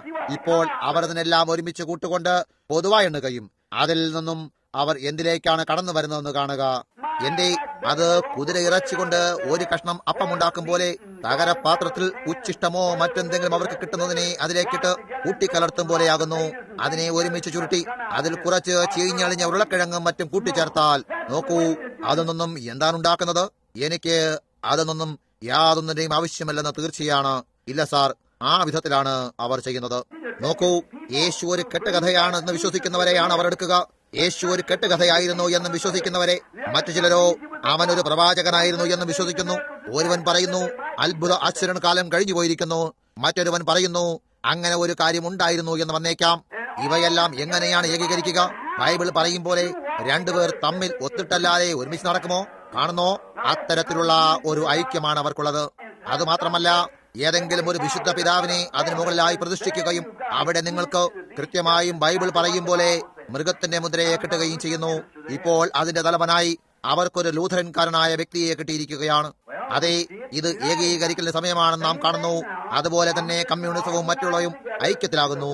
ലോകത്തിലെ സഭയും അതിലുള്ളതും ഐക്യത്തിലായിക്കൊണ്ട് ഒരുമിച്ച് വരികയാണ്. പ്രകൃതിയെ ശ്രദ്ധിക്കുക. ഓ എന്റെ പ്രകൃതി, നിങ്ങൾക്ക് പ്രകൃതിയെ മാത്രം ശ്രദ്ധിക്കാൻ കഴിഞ്ഞാൽ അത് ഇതേ കാര്യം തന്നെ ചെയ്യുന്നതായി കാണാം. പ്രകൃതി ദൈവത്തിന്റെ ലക്ഷണങ്ങളുടെ കലണ്ടറാണ്. നിങ്ങൾക്കതറിയാമോ? പ്രകൃതിയെ നോക്കാൻ യേശു അവരോട് പറഞ്ഞു. സമുദ്രം ഇരമ്പുന്നു. നോക്കൂ, വ്യത്യസ്തമായ കാര്യങ്ങളായിട്ട് അവിടെ ഭൂകമ്പങ്ങൾ ഉണ്ടാകുന്നു. രാജ്യങ്ങൾ തമ്മിൽ സംഘടനാവസ്ഥയിലാണ്. ആകാശത്തിൽ അടയാളങ്ങൾ, ഭൂമിമേൽ അടയാളങ്ങൾ, എല്ലായിടത്തും ഈ സമയം കടന്നു വരുന്ന ലക്ഷണങ്ങളെ കാട്ടുന്നു. മേഘങ്ങളെ നോക്കൂ. മേഘങ്ങൾക്ക് ഒരു കൊടുങ്കാറ്റോടുകൂടിയ പേമാരി ഉളവാക്കും മുമ്പ് അതെങ്ങനെയാണ് ഉണ്ടാകുന്നത് നിങ്ങൾക്കറിയാമോ? അനേക ചെറിയ മേഘങ്ങൾ ഒത്തുകൂടി ഒരു വലിയ മേഘമായി തീരുന്നു. അതെ, ഈ ചെറിയ ഒരു കൂട്ടത്തിന്മേൽ ഒരു ചെറിയ കാറ്റ് അതിന്മേൽ അടിക്കുകയും മറ്റൊരെണ്ണത്തിൽ ഒരു ചെറിയ കാറ്റടിക്കുകയും അവയെല്ലാം തമ്മിൽ പ്രഹരിക്കാൻ തുടങ്ങുകയും അതിൽ നിന്നും ഒരു വലിയ കൊടുങ്കാറ്റ് രൂപപ്പെടുകയും ചെയ്യുന്നു. കാണുന്നോ? ആ കൊടുങ്കാറ്റ് ഉണ്ടാകുന്നതിന് മുമ്പ് അവയ്ക്ക് തമ്മിൽ ഒത്തുചേരേണ്ടതുണ്ട്. അവ അത് ചെയ്യേണ്ടതുണ്ട്. താറാവുകളും വാത്തകളും അവയുടെ രാജ്യം വിട്ടുപോകും മുമ്പേ അവ ഏകീകരിക്കുന്നത് ശ്രദ്ധിക്കുക. കാണുന്നോ? അവർ തമ്മിൽ ഒരുമിച്ച് ചേർന്ന് വരുന്നു. അവർ ഈ കുളത്തിൽ നിന്നും മറ്റൊരു കുളത്തിലേക്ക് പറക്കുന്നതിന് നിങ്ങൾക്ക് കാണാൻ കഴിയും. ഇവിടെ നിന്നും അവിടേക്ക് അവയെല്ലാം ഒരുമിച്ച് കൂടി വരുന്നു. അവ തമ്മിൽ യോജിക്കുന്നതാണ്. അവ പറന്നകലുന്നതിന് മുമ്പ് തയ്യാറാകുന്നതാണ്. നോക്കൂ, അതിങ്ങനെയായിട്ട് അത് പ്രകൃതിയാണ്. ദൈവം പ്രകൃതിയെ സൃഷ്ടിച്ചിരിക്കുന്നു. പ്രകൃതി ദൈവത്തിന്റെ നിയമത്തിന്മേൽ പ്രവർത്തിക്കുന്നു. അതൊരു നിയമമാണ്, എഴുതപ്പെടാത്ത ദൈവത്തിന്റെ ഒരു നിയമം. ആ പ്രകൃതി അവന്റെ നിയമപ്രകാരം തന്നെ പ്രവർത്തിക്കുന്നു. ഒരു ശവസംസ്കാര ശുശ്രൂഷയിൽ മരത്തിന്റെ നീര് മരത്തിന്റെ വേരിൽ ഏറ്റവും കീഴിലായി പാതാളത്തിലേക്ക് വസന്തകാലത്തിൽ ഉയർത്തെഴുന്നേൽപ്പ് വരുവോളം അവിടെ കിടക്കുന്നത് പോലെ എന്ന് പറയുകയായിരുന്നു. അത് ദൈവത്തിന്റെ ഒരു നിയമമാകുന്നു. ആ നീരിനെ അവിടേക്ക് അയക്കാനായി ഒരു ബുദ്ധിവൈഭവത്തിന്റെ ആവശ്യമില്ല. നിങ്ങൾക്കതിനെ ചോർത്താനാകില്ല. നിങ്ങൾക്കതിനെ പിഴിഞ്ഞെടുക്കാനാകില്ല. ദൈവം അത് ചെയ്യാതിരിക്കുന്നിടത്തോളം അതിലും നല്ല മറ്റൊരു വഴിയില്ല. ദൈവത്തിന്റെ പക്കലാണ് കൃത്യമായ വഴിയുള്ളത്. ഇലകളെല്ലാം പൊഴിഞ്ഞു കഴിയുമ്പോൾ അവൻ ആ നീരിനെ പാതാളത്തിൽ ഒളിച്ചിരിക്കാനായി അയക്കുന്നു. നിന്റെ കോപം കഴിയുവോളം എന്നെ ഒളിപ്പിക്കുക എന്ന് ഈയോ പറഞ്ഞിരുന്നു. കാണുന്നോ? മഞ്ഞുകാലത്തിന് മുമ്പ് അത് കീഴ്പോട്ട് പോകുന്നു. കാരണം അത് പ്രകൃതിയുടെ നിയമമാണ്. ഇപ്പോൾ ഇലകളെ നോക്കുവിൻ, അവ വീഴാൻ തുടങ്ങുന്നു. എന്തുകൊണ്ടാണ്? അത് പ്രകൃതിയുടെ ഒരു നിയമമാകുന്നു. താറാവുകൾ ഒരുമിച്ച് വരുന്നു. അവയിൽ ഓരോന്നും ഒരു നായകന് ചുറ്റുമായി സമ്മേളിക്കുന്നു. അവിടെ അവ എങ്ങനെയാണ് ചെയ്യുന്നതെന്ന് എനിക്കറിയില്ല. അതിലെ ഇന്ന പ്രത്യേക ആൺതാറാവ് നായകനാണ് എന്ന് അവരറിയുന്നു. മാത്രമല്ല, ആ ചെറിയ ജീവി അവയെല്ലാം ഒരുമിച്ച് കൂടിയിട്ട് അവന് ചുറ്റിലുമായി ചുറ്റിത്തിരിയുകയും നേരെ ആകാശത്തിലേക്ക് പറന്നു വരികയും ചെയ്യുന്നു. അപ്പോൾ അവൻ ഇതിനു മുമ്പ് ഒരിക്കലും ആ കുളത്തിൽ വന്നിട്ടുണ്ടായിരുന്നിട്ടില്ല. എന്നിട്ടും അവൻ നേരെ ലൂസിയാനയിലോ ടെക്സാസിലോ ഉള്ള നെൽപ്പാടത്തിലേക്ക് എവിടേക്കാണോ പോകാൻ കഴിയുന്നത് അവിടേക്ക് പോകുന്നു. നോക്കൂ, അവർ ഒരുമിച്ച് പറന്നുയരുന്നതിന് മുമ്പ് ആ വർഷം അവർ ജനിച്ചു വളർന്നിരുന്ന വീട് വിട്ടിട്ട് അവർ തമ്മിൽ ഒരുമിച്ച് വരുന്നു. ആമേൻ. അവിടെയാണ് നിങ്ങളായിരിക്കുന്നത്. അവരുടെ നായകന് ചുറ്റിനും ചുറ്റിത്തിരിക്കുന്നു. മനുഷ്യർക്കിടയിലെ പ്രശ്നം എന്തെന്നാൽ അവന് തന്റെ നായകനെ അറിയില്ല എന്നതാണ്. അതെ സാർ, അവർ വചനത്തിലെ പരിശുദ്ധാത്മാവിന് പകരം ഒരു വിഭാഗീയ സഭയ്ക്ക് ചുറ്റും ചുറ്റിത്തിരിക്കുന്നു. അവർ ഒരു മനുഷ്യന്റെയോ ഒരു ബിഷപ്പിന്റെയോ ചുറ്റും ചുറ്റിത്തിരിക്കുന്നു. അവർ നായകന്റെ ചുറ്റിലുമല്ല ചുറ്റിത്തിരിക്കുന്നത്. കാണുന്നോ? അവർ പറയും, ഓ അതെ, എനിക്ക് മതഭ്രാന്തി പിടിക്കുമോ എന്ന് ഞാൻ ഭയപ്പെടുന്നു. ഞാൻ തെറ്റായ വഴിക്കാണ് കാലെടുത്ത് വെക്കുന്നത് എന്ന് ഞാൻ ഭയക്കുന്നു. ഓ, അവിടെയാണ് നിങ്ങൾ. ആ ചെറിയ താറാവ് ഇങ്ങനെ പറയുന്നെന്ന് വിചാരിക്കൂ. അവൻ തന്റെ ചിറക് വിരിച്ചിരിക്കുന്ന രീതി എനിക്കിഷ്ടമല്ല. ഞാൻ അവന്റെ പിന്നാലെ പോകേണ്ടതാണെന്ന് വിശ്വസിക്കുന്നില്ല. നിങ്ങൾ തണുത്ത് മരവിച്ചു പോകും. അത് പോകുമ്പോൾ തന്നെ നിങ്ങളും പറന്നു പോകുന്നില്ല എങ്കിൽ നിങ്ങൾ അവിടെ തന്നെ പിടിപെട്ടു പോകും. അത് തമ്മിൽ ഐക്യത്തിലാകുന്നു. പ്രകൃതി അത് ചെയ്യുന്നു. വാർത്തകൾ അന്യോന്യം ഒരുമിച്ച് വരികയും തന്നെത്താൻ അവരുടെ നായകന് ചുറ്റും ചുറ്റിത്തിരിയുകയും ചെയ്യുന്നു. അവയും അതേ കാര്യം തന്നെ ചെയ്യുന്നു. തേനീച്ചകൾ കൂട്ടത്തോടെ പറക്കുന്ന നിങ്ങൾ എപ്പോഴും ശ്രദ്ധിച്ചിട്ടുണ്ടോ? അവർ കൂട്ടമായി പറക്കും മുമ്പ് തേനീച്ചകൾ അവരുടെ റാണി ചുറ്റിലുമായി കൂടി വരുന്നു. അത് ശരിയാണ്. അവൾ എവിടേക്ക് പോകുന്നോ അവയും അവിടേക്ക് തന്നെ പോകുന്നു. അതെ, അവരെന്താണ് ചെയ്യുന്നത്? അവർ കൂട്ടത്തോടെ പറന്നു പോകും മുമ്പ് ഏകീകരിക്കുന്നു. കൃത്യമായും ഓരോ സൃഷ്ടിയും. വസന്തകാലം ആരംഭിക്കും മുമ്പ് മീനുകൾ ഒരുമിച്ച് കൂടി വരുന്നു. കടലിന്റെ നടുവിൽ നിങ്ങൾക്കവയെ കാണാനാകും.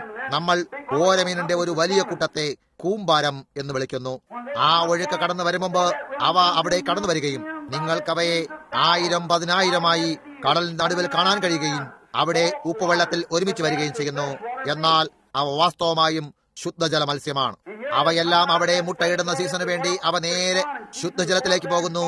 അവ അവിടേക്ക് ഏകദേശം 4 വർഷം കൂടുമ്പോൾ മുട്ടയിടുന്ന സീസണിന് വേണ്ടി പോവുകയും മുട്ടയിട്ട് കഴിഞ്ഞാൽ ഉടൻ തന്നെ അവിടെ ചത്തുപോകുകയും ചെയ്യുന്നു. അവ ചാവാൻ പോകുന്നു എന്നവ അറിയുന്നു. നിങ്ങൾക്ക് അതിനെ ഒന്നിനാൽ നിർത്താൻ കഴിയില്ല. അവ അവിടെ വെച്ച് ചാവാൻ പോകുന്നു എന്നറിഞ്ഞിരുന്നിട്ടും അവിടെ കടക്കാനായി മീനിന് സമുദ്രത്തിൽ നിന്നും ശുദ്ധജലത്തിലേക്ക് കടക്കാനായി പടി പോലെയുള്ള ഒരു നിരനിരയായ ചെറിയ വെള്ളക്കുഴിയിലൂടെ ചാടിപ്പോകുന്നു. പ്രകൃതിയുടെ നിയമം. അവയവിടെ ആ ചെറിയ വാഴിയിൽ മുട്ടയിട്ട ശേഷം ചാവാൻ പോവുകയാണ് എന്നറിഞ്ഞുകൊണ്ട് തന്നെ അവയെ ഉരുവാക്കുന്നു. ചെറിയ മീനുകൾ വിരിഞ്ഞു കടന്നു വരുമ്പോൾ എന്തോ ചിലത് അതിനെ ഒരുമിച്ചാക്കുകയും ഇതാ അവർ കടലിലേക്ക് പോവുകയും ചെയ്യുന്നു. അത് ഏകീകരിക്കലാണ്. അതൊരു നിയമമാണ്. നിങ്ങൾക്ക് ദൈവത്തിന്റെ നിയമത്തെ തോൽപ്പിക്കാൻ കഴിയില്ല. രാജ്യങ്ങൾ തകരുന്നു. കാരണം ഇപ്പോൾ നാം കണ്ടുകൊണ്ടിരിക്കുന്ന ഈ സമയം അവർ ഇങ്ങനെ അത് ചെയ്യേണ്ടതുണ്ട് എന്ന് നാം കാണുന്നു. രാജ്യത്തിനുള്ളിൽ തന്നെ കലക്കമുണ്ടാക്കുന്ന പ്രക്രിയയാൽ നാം ആയിരിക്കുന്നു. രാജ്യങ്ങൾ തമ്മിലുള്ള ബന്ധം വിച്ഛേദിക്കപ്പെടുന്നതായി നാം കാണുന്നു. വർഷം കഴിയും തോറും ഈ രാജ്യത്തെയും കമ്മ്യൂണിസം വിഴുങ്ങുന്നതായി നാം കാണുന്നു. ഇതും കമ്മ്യൂണിസത്താൽ തന്നെ വിഴുങ്ങപ്പെടും. ഇവിടെ നമ്മുടെ സ്വന്തം രാജ്യത്തും അത് കമ്മ്യൂണിസവുമായി തേനീച്ച കൂടുപോലെ കൂടുണ്ടാക്കിയിരിക്കുന്നു. അത് ഇതിനെ കൈയടക്കും. നോക്കൂ, അത് ചെയ്യും. അതിനെ നിർത്താനായി ഒരു മാർഗവുമില്ല. എന്തുകൊണ്ടാണ്? നിങ്ങൾക്ക് ടൈറ്റസ് നിർത്താനായില്ല. അതേ കാരണം തന്നെ. ദൈവത്തെയും അവന്റെ വചനത്തെയും ജനങ്ങൾ തള്ളിക്കളഞ്ഞിരിക്കുന്നു. അതെ ശ്രീമാൻ. അതിനാൽ അവർ എന്ത് ചെയ്യാൻ പോകുന്നു? നാം അതിന്റെ പ്രക്രിയയിലാണെന്ന് കാണുകയും ചെയ്യുന്നു. സാധാരണ ഞാൻ 1-2 മണിക്കൂർ എടുക്കാറുള്ളതാണ്. ഇപ്പോൾ തന്നെ ഏകദേശം 30 മിനിറ്റ് ഞാൻ എടുത്തിരിക്കുന്നു. കാണുന്നോ? എന്നാൽ എല്ലാവരിലേക്കും ഇത് കടക്കാനായി ഞാൻ തള്ളുകയാണ്. നിങ്ങൾ വീട്ടിലേക്ക് പോയി വായിച്ച് മനസ്സിലാക്കിക്കൊള്ളുക. ശ്രദ്ധിക്കൂ, അവർ ഇപ്പോൾ തന്നെ ഏകീകരിച്ചു കൊണ്ടിരിക്കുന്നു. നിങ്ങൾ ചോദിക്കും, ബ്രദർ ബ്രഹാം, ഇത് സത്യമാണോ? അവർ ഹർമദഗോൺ യുദ്ധത്തിലേക്ക് വന്നുകൊണ്ടിരിക്കുന്നു. കൃത്യമായും അതാണ് അവർ ചെയ്യാൻ പോകുന്നത്. കാണുന്നോ? അവർ അതിലേക്ക് ഇപ്പോൾ ഏകീകരിച്ചു കൊണ്ടിരിക്കുന്നത്. അതുകൊണ്ട് നമുക്ക് UN മറ്റുമുള്ളത് കിഴക്കൻ രാജ്യങ്ങൾ പടിഞ്ഞാറൻ രാജ്യങ്ങൾക്ക് വിരോധമായി കമ്മ്യൂണിസത്താലും മറ്റെല്ലാമായി ഐക്യത്തിലാകുന്നു. സഭകൾ തമ്മിൽ ഏകീകരിക്കുന്നു. സകലതും ഒരുമിച്ച് വരുന്നതായി കാണുന്നു. ഐക്യത്തിലാകുക, ഒരുമിച്ച് കൂടി വന്ന് ഏകീകരിക്കുന്നു. നാം അത് കാണുന്നു. മാത്രമല്ല, ഈ എല്ലാ രാജ്യങ്ങളുടെയും ഏകീകരിക്കൽ നടക്കുമ്പോഴും ഈ അടയാളങ്ങളും രാജ്യത്തിന്റെ അടയാളങ്ങളും നാം ഇവിടെ ലോകത്ത് കാണുന്ന വിവിധ സ്ഥലങ്ങളുണ്ടാകുന്ന ഭൂമികുലുക്കങ്ങളും വ്യത്യസ്ത കാര്യം ഐക്യത്തിലായി തീരുമ്പോൾ ലോകത്തെ ഒരുമിച്ച് കൊണ്ടുവന്ന് ജനങ്ങളെ ഒരുമിച്ച് കൊണ്ടുവന്ന് എല്ലാ സഭകളെയും ഈ കാര്യങ്ങളെല്ലാമായിട്ടും ഒരുമിച്ചാക്കി കൊണ്ടുവരുന്നു. ഈ എല്ലാ ഏകീകരണവും നടന്നുകൊണ്ടിരിക്കുമ്പോൾ മറ്റൊരു ഏകീകരണവും കൂടെ നടന്നുകൊണ്ടിരിക്കുന്നു. ആമേൻ. അതാണിപ്പോൾ ഞാൻ നിങ്ങൾക്ക് ചൂണ്ടിക്കാണിച്ചു തരാൻ ആഗ്രഹിക്കുന്നത്. ദൈവം തന്നെ മണവാട്ടി ഏകീകരിക്കുന്നു. കിഴക്ക് നിന്നും പടിഞ്ഞാറ് നിന്നും വടക്കു നിന്നും തെക്ക് നിന്നും അവൾ ഒരുമിച്ച് വരുന്നു. ഒരു ഏകീകരണത്തിന് സമയമുണ്ടായിരുന്നു. അതിപ്പോഴാകുന്നു. എന്തിനു വേണ്ടിയാണ് അവൾ ഏകീകരിച്ചുകൊണ്ടിരിക്കുന്നത്? മേഘങ്ങളിലേക്ക് എടുക്കപ്പെടാൻ. ആമേൻ. ദൈവം അവളെ തയ്യാറെടുപ്പിക്കുന്നു. അതേ ശ്രീമാൻ, ഏകീകരിക്കുന്നു. എന്തുമായിട്ടാണ് അവൾ ഏകീകരിക്കുന്നത്? വചനവുമായിട്ട്. ആകാശവും ഭൂമിയും ഒഴിഞ്ഞു പോകും, എന്റെ വചനത്തിനോ ഒരു നാളും നീക്കം വരികയില്ല. ഒരു പ്രത്യേക വിഭാഗ്യസഭയായോ മറ്റെന്തെങ്കിലും ആയാലും എന്തു പറയുന്നു എന്നതിനെ അവൾ കാര്യമാക്കാതെ അവളെ സ്വയം കർത്താവ് ഇപ്രകാരം അരുളി ചെയ്യുന്നു എന്നതുമായി ഏകീകരിക്കുന്നു. അവൾ തന്നെത്താൻ ഏകീകരിക്കുന്നു. അവൾ തയ്യാറെടുപ്പ് നടത്തുന്നു. എന്തുകൊണ്ടാണ്? ആ മണവാട്ടി അവളാണ്. അത് ശരി തന്നെ. അവൾ തന്നെത്താൻ തന്റെ മണവാളനുമായി ഏകീകരിക്കുന്നു. നോക്കൂ, മണവാളൻ വചനമാകുന്നു. ആദിയിൽ വചനമുണ്ടായിരുന്നു. വചനം ദൈവത്തോടു കൂടിയായിരുന്നു. വചനം ദൈവമായിരുന്നു. വചനം ജഡമായി തീർന്നു, നമ്മുടെ ഇടയിൽ പാർത്തു. സഭയും മണവാട്ടിയും വചനവും അത്രമാത്രം ഒന്നായി തീരുമ്പോൾ ആ വചനം തന്നെ സ്വയമായി മണവാളന്റെ പ്രവൃത്തികളെ ചെയ്യാൻ തുടങ്ങുന്നു. ആമേൻ. നിങ്ങളത് കാണുന്നോ? ഒരു ഏകീകരണം. ഇനിമേൽ സഭയിൽ ചേരുക എന്നല്ല, ഇതിൽ ഉൾപ്പെട്ടിരിക്കണമെന്നല്ല, സകലത്തിൽ നിന്നും ഓടി രക്ഷപ്പെട്ട് യേശു ക്രിസ്തുവുമായി മാത്രം കെട്ടപ്പെടുക. കാണുന്നോ? ഇതാണ് ഏകീകരിക്കൽ സമയം. ദൈവം തന്റെ മണവാട്ടി ഏകീകരിക്കുകയും അതിനെ തിരികെ കൊണ്ടുവരികയും ചെയ്യുന്നു. കൃത്യമായും അവന്റെ വചനത്തിലുള്ള വാഗ്ദാനങ്ങളുമായി ഏകീകരിക്കുന്നു. 2 തെസ്സലോനിക്കർ 2-ാം അധ്യായം അത് പറയുന്നത്, അത് 5-ാം അധ്യായം പറയുന്നു. ഭൂമിയിലെ പൊടിയിൽ നിദ്ര കൊള്ളുന്ന വിശുദ്ധന്മാർ ഉയർത്തെഴുന്നേൽക്കും. അതിനുശേഷം ജീവനോട് ശേഷിക്കുന്നവരായ നാം, ജീവിച്ചിരിക്കുന്നവർ മരിച്ചവരുമായി ചേർന്ന് നാം അവിടെ എത്തും മുമ്പേ ഏകീകരിക്കപ്പെടും. കാരണം അവൾ അവിടെ എത്തിയാലേ മണവാട്ടി പൂർണ്ണമാക്കപ്പെടുകയുള്ളൂ. ജീവിച്ചിരിക്കുന്നവർ അതവർ തന്നെത്താൻ വചനവുമായി ഏകീകരിച്ചവരാണ്. മുന്നമേ കടന്നുപോയവർ ആദ്യം തന്നെ ചെയ്തു കഴിഞ്ഞു. എല്ലാവരും കൂടിച്ചേർന്ന് വരുമ്പോൾ അവിടെ മുകളിലേക്ക് പോകുന്നതിന് മുമ്പായി ഒരു മഹത്തായ ഏകീകരണം ഉണ്ടാക്കുന്നു. ആമേൻ. കമ്മ്യൂണിസം എഴുന്നേൽക്കേണ്ടതുണ്ട്. ഈ മറ്റുള്ളവയും എഴുന്നേൽക്കേണ്ടതുണ്ട്. സഭയും വിദൂരതയിൽ തന്നെത്താൻ ഏകീകരിക്കേണ്ടതുണ്ട്. ലോക സഭാ സമിതി, ഇവിടെയുള്ള രാജ്യങ്ങൾ, അപ്പോൾ അവിടെ മണവാട്ടിയും വചനത്തിന് കീഴിൽ തന്നെത്താൻ ഏകീകരിക്കേണ്ടതുണ്ട്. അത് ചെയ്യുന്നതിനായി ദൈവത്തിന് സ്വർഗീയ അടയാളങ്ങളെയും മറ്റും താഴേക്ക് അയച്ച് അതവൻ രാജ്യത്തിന് ചെയ്തിരുന്നത് പോലെ തന്നെ സഭയ്ക്ക് തെളിയിച്ചു കൊടുക്കുകയും ചെയ്യുന്നു. ആമേൻ. ദൈവം ഏകീകരിക്കുന്ന സമയം. അതേ ശ്രീമാൻ. ഓ എന്റെ ഇപ്പോൾ ഓർത്തിരിക്കൂ, വചനത്തിന് ഒരു ഏകീകരിക്കലുണ്ട്. വീണ്ടും തിരികെ ഏകീകരിക്കുന്നു. ഒരിക്കൽ വിശുദ്ധന്മാർക്ക് നൽകിയിരുന്ന വിശ്വാസം തിരികെ കൊണ്ടുവരുന്നു. അത് ഈ ദിവസത്ത് മാത്രമേ ചെയ്യാനാകൂ. അത് ഈ സമയത്ത് മാത്രമേ ചെയ്യാൻ കഴിയുകയുള്ളൂ. അത് മറ്റൊരിടത്തും ആക്രമിക്കപ്പെട്ടിട്ടില്ല. അവർ വിഭാഗീയ സഭയുടെ വെറിക്കുത്തിലേക്ക് പോയി കഴിഞ്ഞിരിക്കുന്നു. എന്നാൽ ഇപ്പോഴത് വിഭാഗീയ സഭയുടെ വെറിക്കുത്തിലേക്ക് പോകയില്ല. കാരണം ഇത് ഓരോ കുലത്തിലെയും ഓരോ നിറത്തിലെയും സകല സമ്പ്രദായത്തിലെയും പുരുഷന്മാരും സ്ത്രീകൾക്കും പരിശുദ്ധാത്മാവിന്റെ അഭിഷേകത്തിന് കീഴിലായി ക്രിസ്തുവിന്റെ കീഴിൽ തിരികെ വരേണ്ട സമയമാകുന്നു. സഭയുടെ ഏകീകരിക്കുന്ന സമയം. ഓ എന്റെ ഈ വിഭാഗീയ സഭകളാൽ ലോകത്തമ്പാടും ചിതറിച്ചു കളഞ്ഞ വചനത്തിന്റെ ഏകീകരിക്കുന്ന സമയം. റോമിലെ നിഖ്യായിൽ തുടങ്ങിയത് മുതൽ അവർ ആദ്യത്തെ സഭയെ സംഘടനയാക്കിയപ്പോൾ അവർ ലൂഥറിനെ സംഘടനയാക്കി, അവർ വെസ്ലിയെ സംഘടനയാക്കി, അവർ മറ്റുള്ള എല്ലാ സഭകളെയും സംഘടനയാക്കി. അത് ചെയ്യുന്നതിലൂടെ അവർക്കൊരു മത തത്വസംഹിതയെ സ്വീകരിക്കേണ്ടി വന്നു. അത് കഴിയുമ്പോൾ ദൈവം അവർക്കായി എന്തെങ്കിലും അമേക്കുകയും അവർക്കത് സ്വീകരിക്കാൻ കഴിഞ്ഞതുമില്ല. അതുകൊണ്ട് ഇതുവരെയും അത് സാധ്യമായിട്ടില്ല. അവസാന നാൾക്കളിൽ, അതായത് മണവാട്ടിയിലേക്ക് പിതാക്കന്മാരുടെ വിശ്വാസം തിരികെ കൊണ്ടുവരുമ്പോൾ അത് ഈ വിധത്തിലായിരിക്കും. അത് ഈ സമയമല്ലാതെ മറ്റൊരു സമയമായിരിക്കില്ലെന്ന് ദൈവം വാഗ്ദത്തം ചെയ്തിരുന്നു. ആകാശത്തിനുള്ള അടയാളം എന്തായിരുന്നു നോക്കുവിൻ. കർത്താവായ യേശുക്രിസ്തുവിന്റെ അത്ഭുതങ്ങളും അടയാളങ്ങളുമായി ഒരു അഗ്നിസ്തംഭം നമ്മുടെ ഇടയിൽ തൂങ്ങിക്കിടന്നു. അവൻ നമ്മോട് സംസാരിച്ചപ്പോൾ അതൊരിക്കലും ഒരു വള്ളി പുള്ളി പോലും തോൽവി അടഞ്ഞിരുന്നില്ല. ആമേൻ. അങ്ങനെ ഇപ്പോൾ നാം എവിടെയാണ് നിന്നുകൊണ്ടിരിക്കുന്നത് കാണുന്നു. ഏകീകരിക്കലിന്റെ സമയം. രാജ്യങ്ങൾ ഏകീകരിക്കുന്ന നാം കാണുന്നു. ലോകം ഏകീകരിക്കുന്ന നാം കാണുന്നു. കമ്മ്യൂണിസം ഏകീകരിക്കുന്ന നാം കാണുന്നു. സഭകൾ ഏകീകരിക്കുന്ന നാം കാണുന്നു. ദൈവം സ്വയമായി തന്നെ മണവാട്ടി ഏകീകരിച്ച് അവനും തന്റെ സഭയും മാറ്റമില്ലാത്തതുപോലെ നാം കാണുന്നു. ഹല്ലേലൂയ.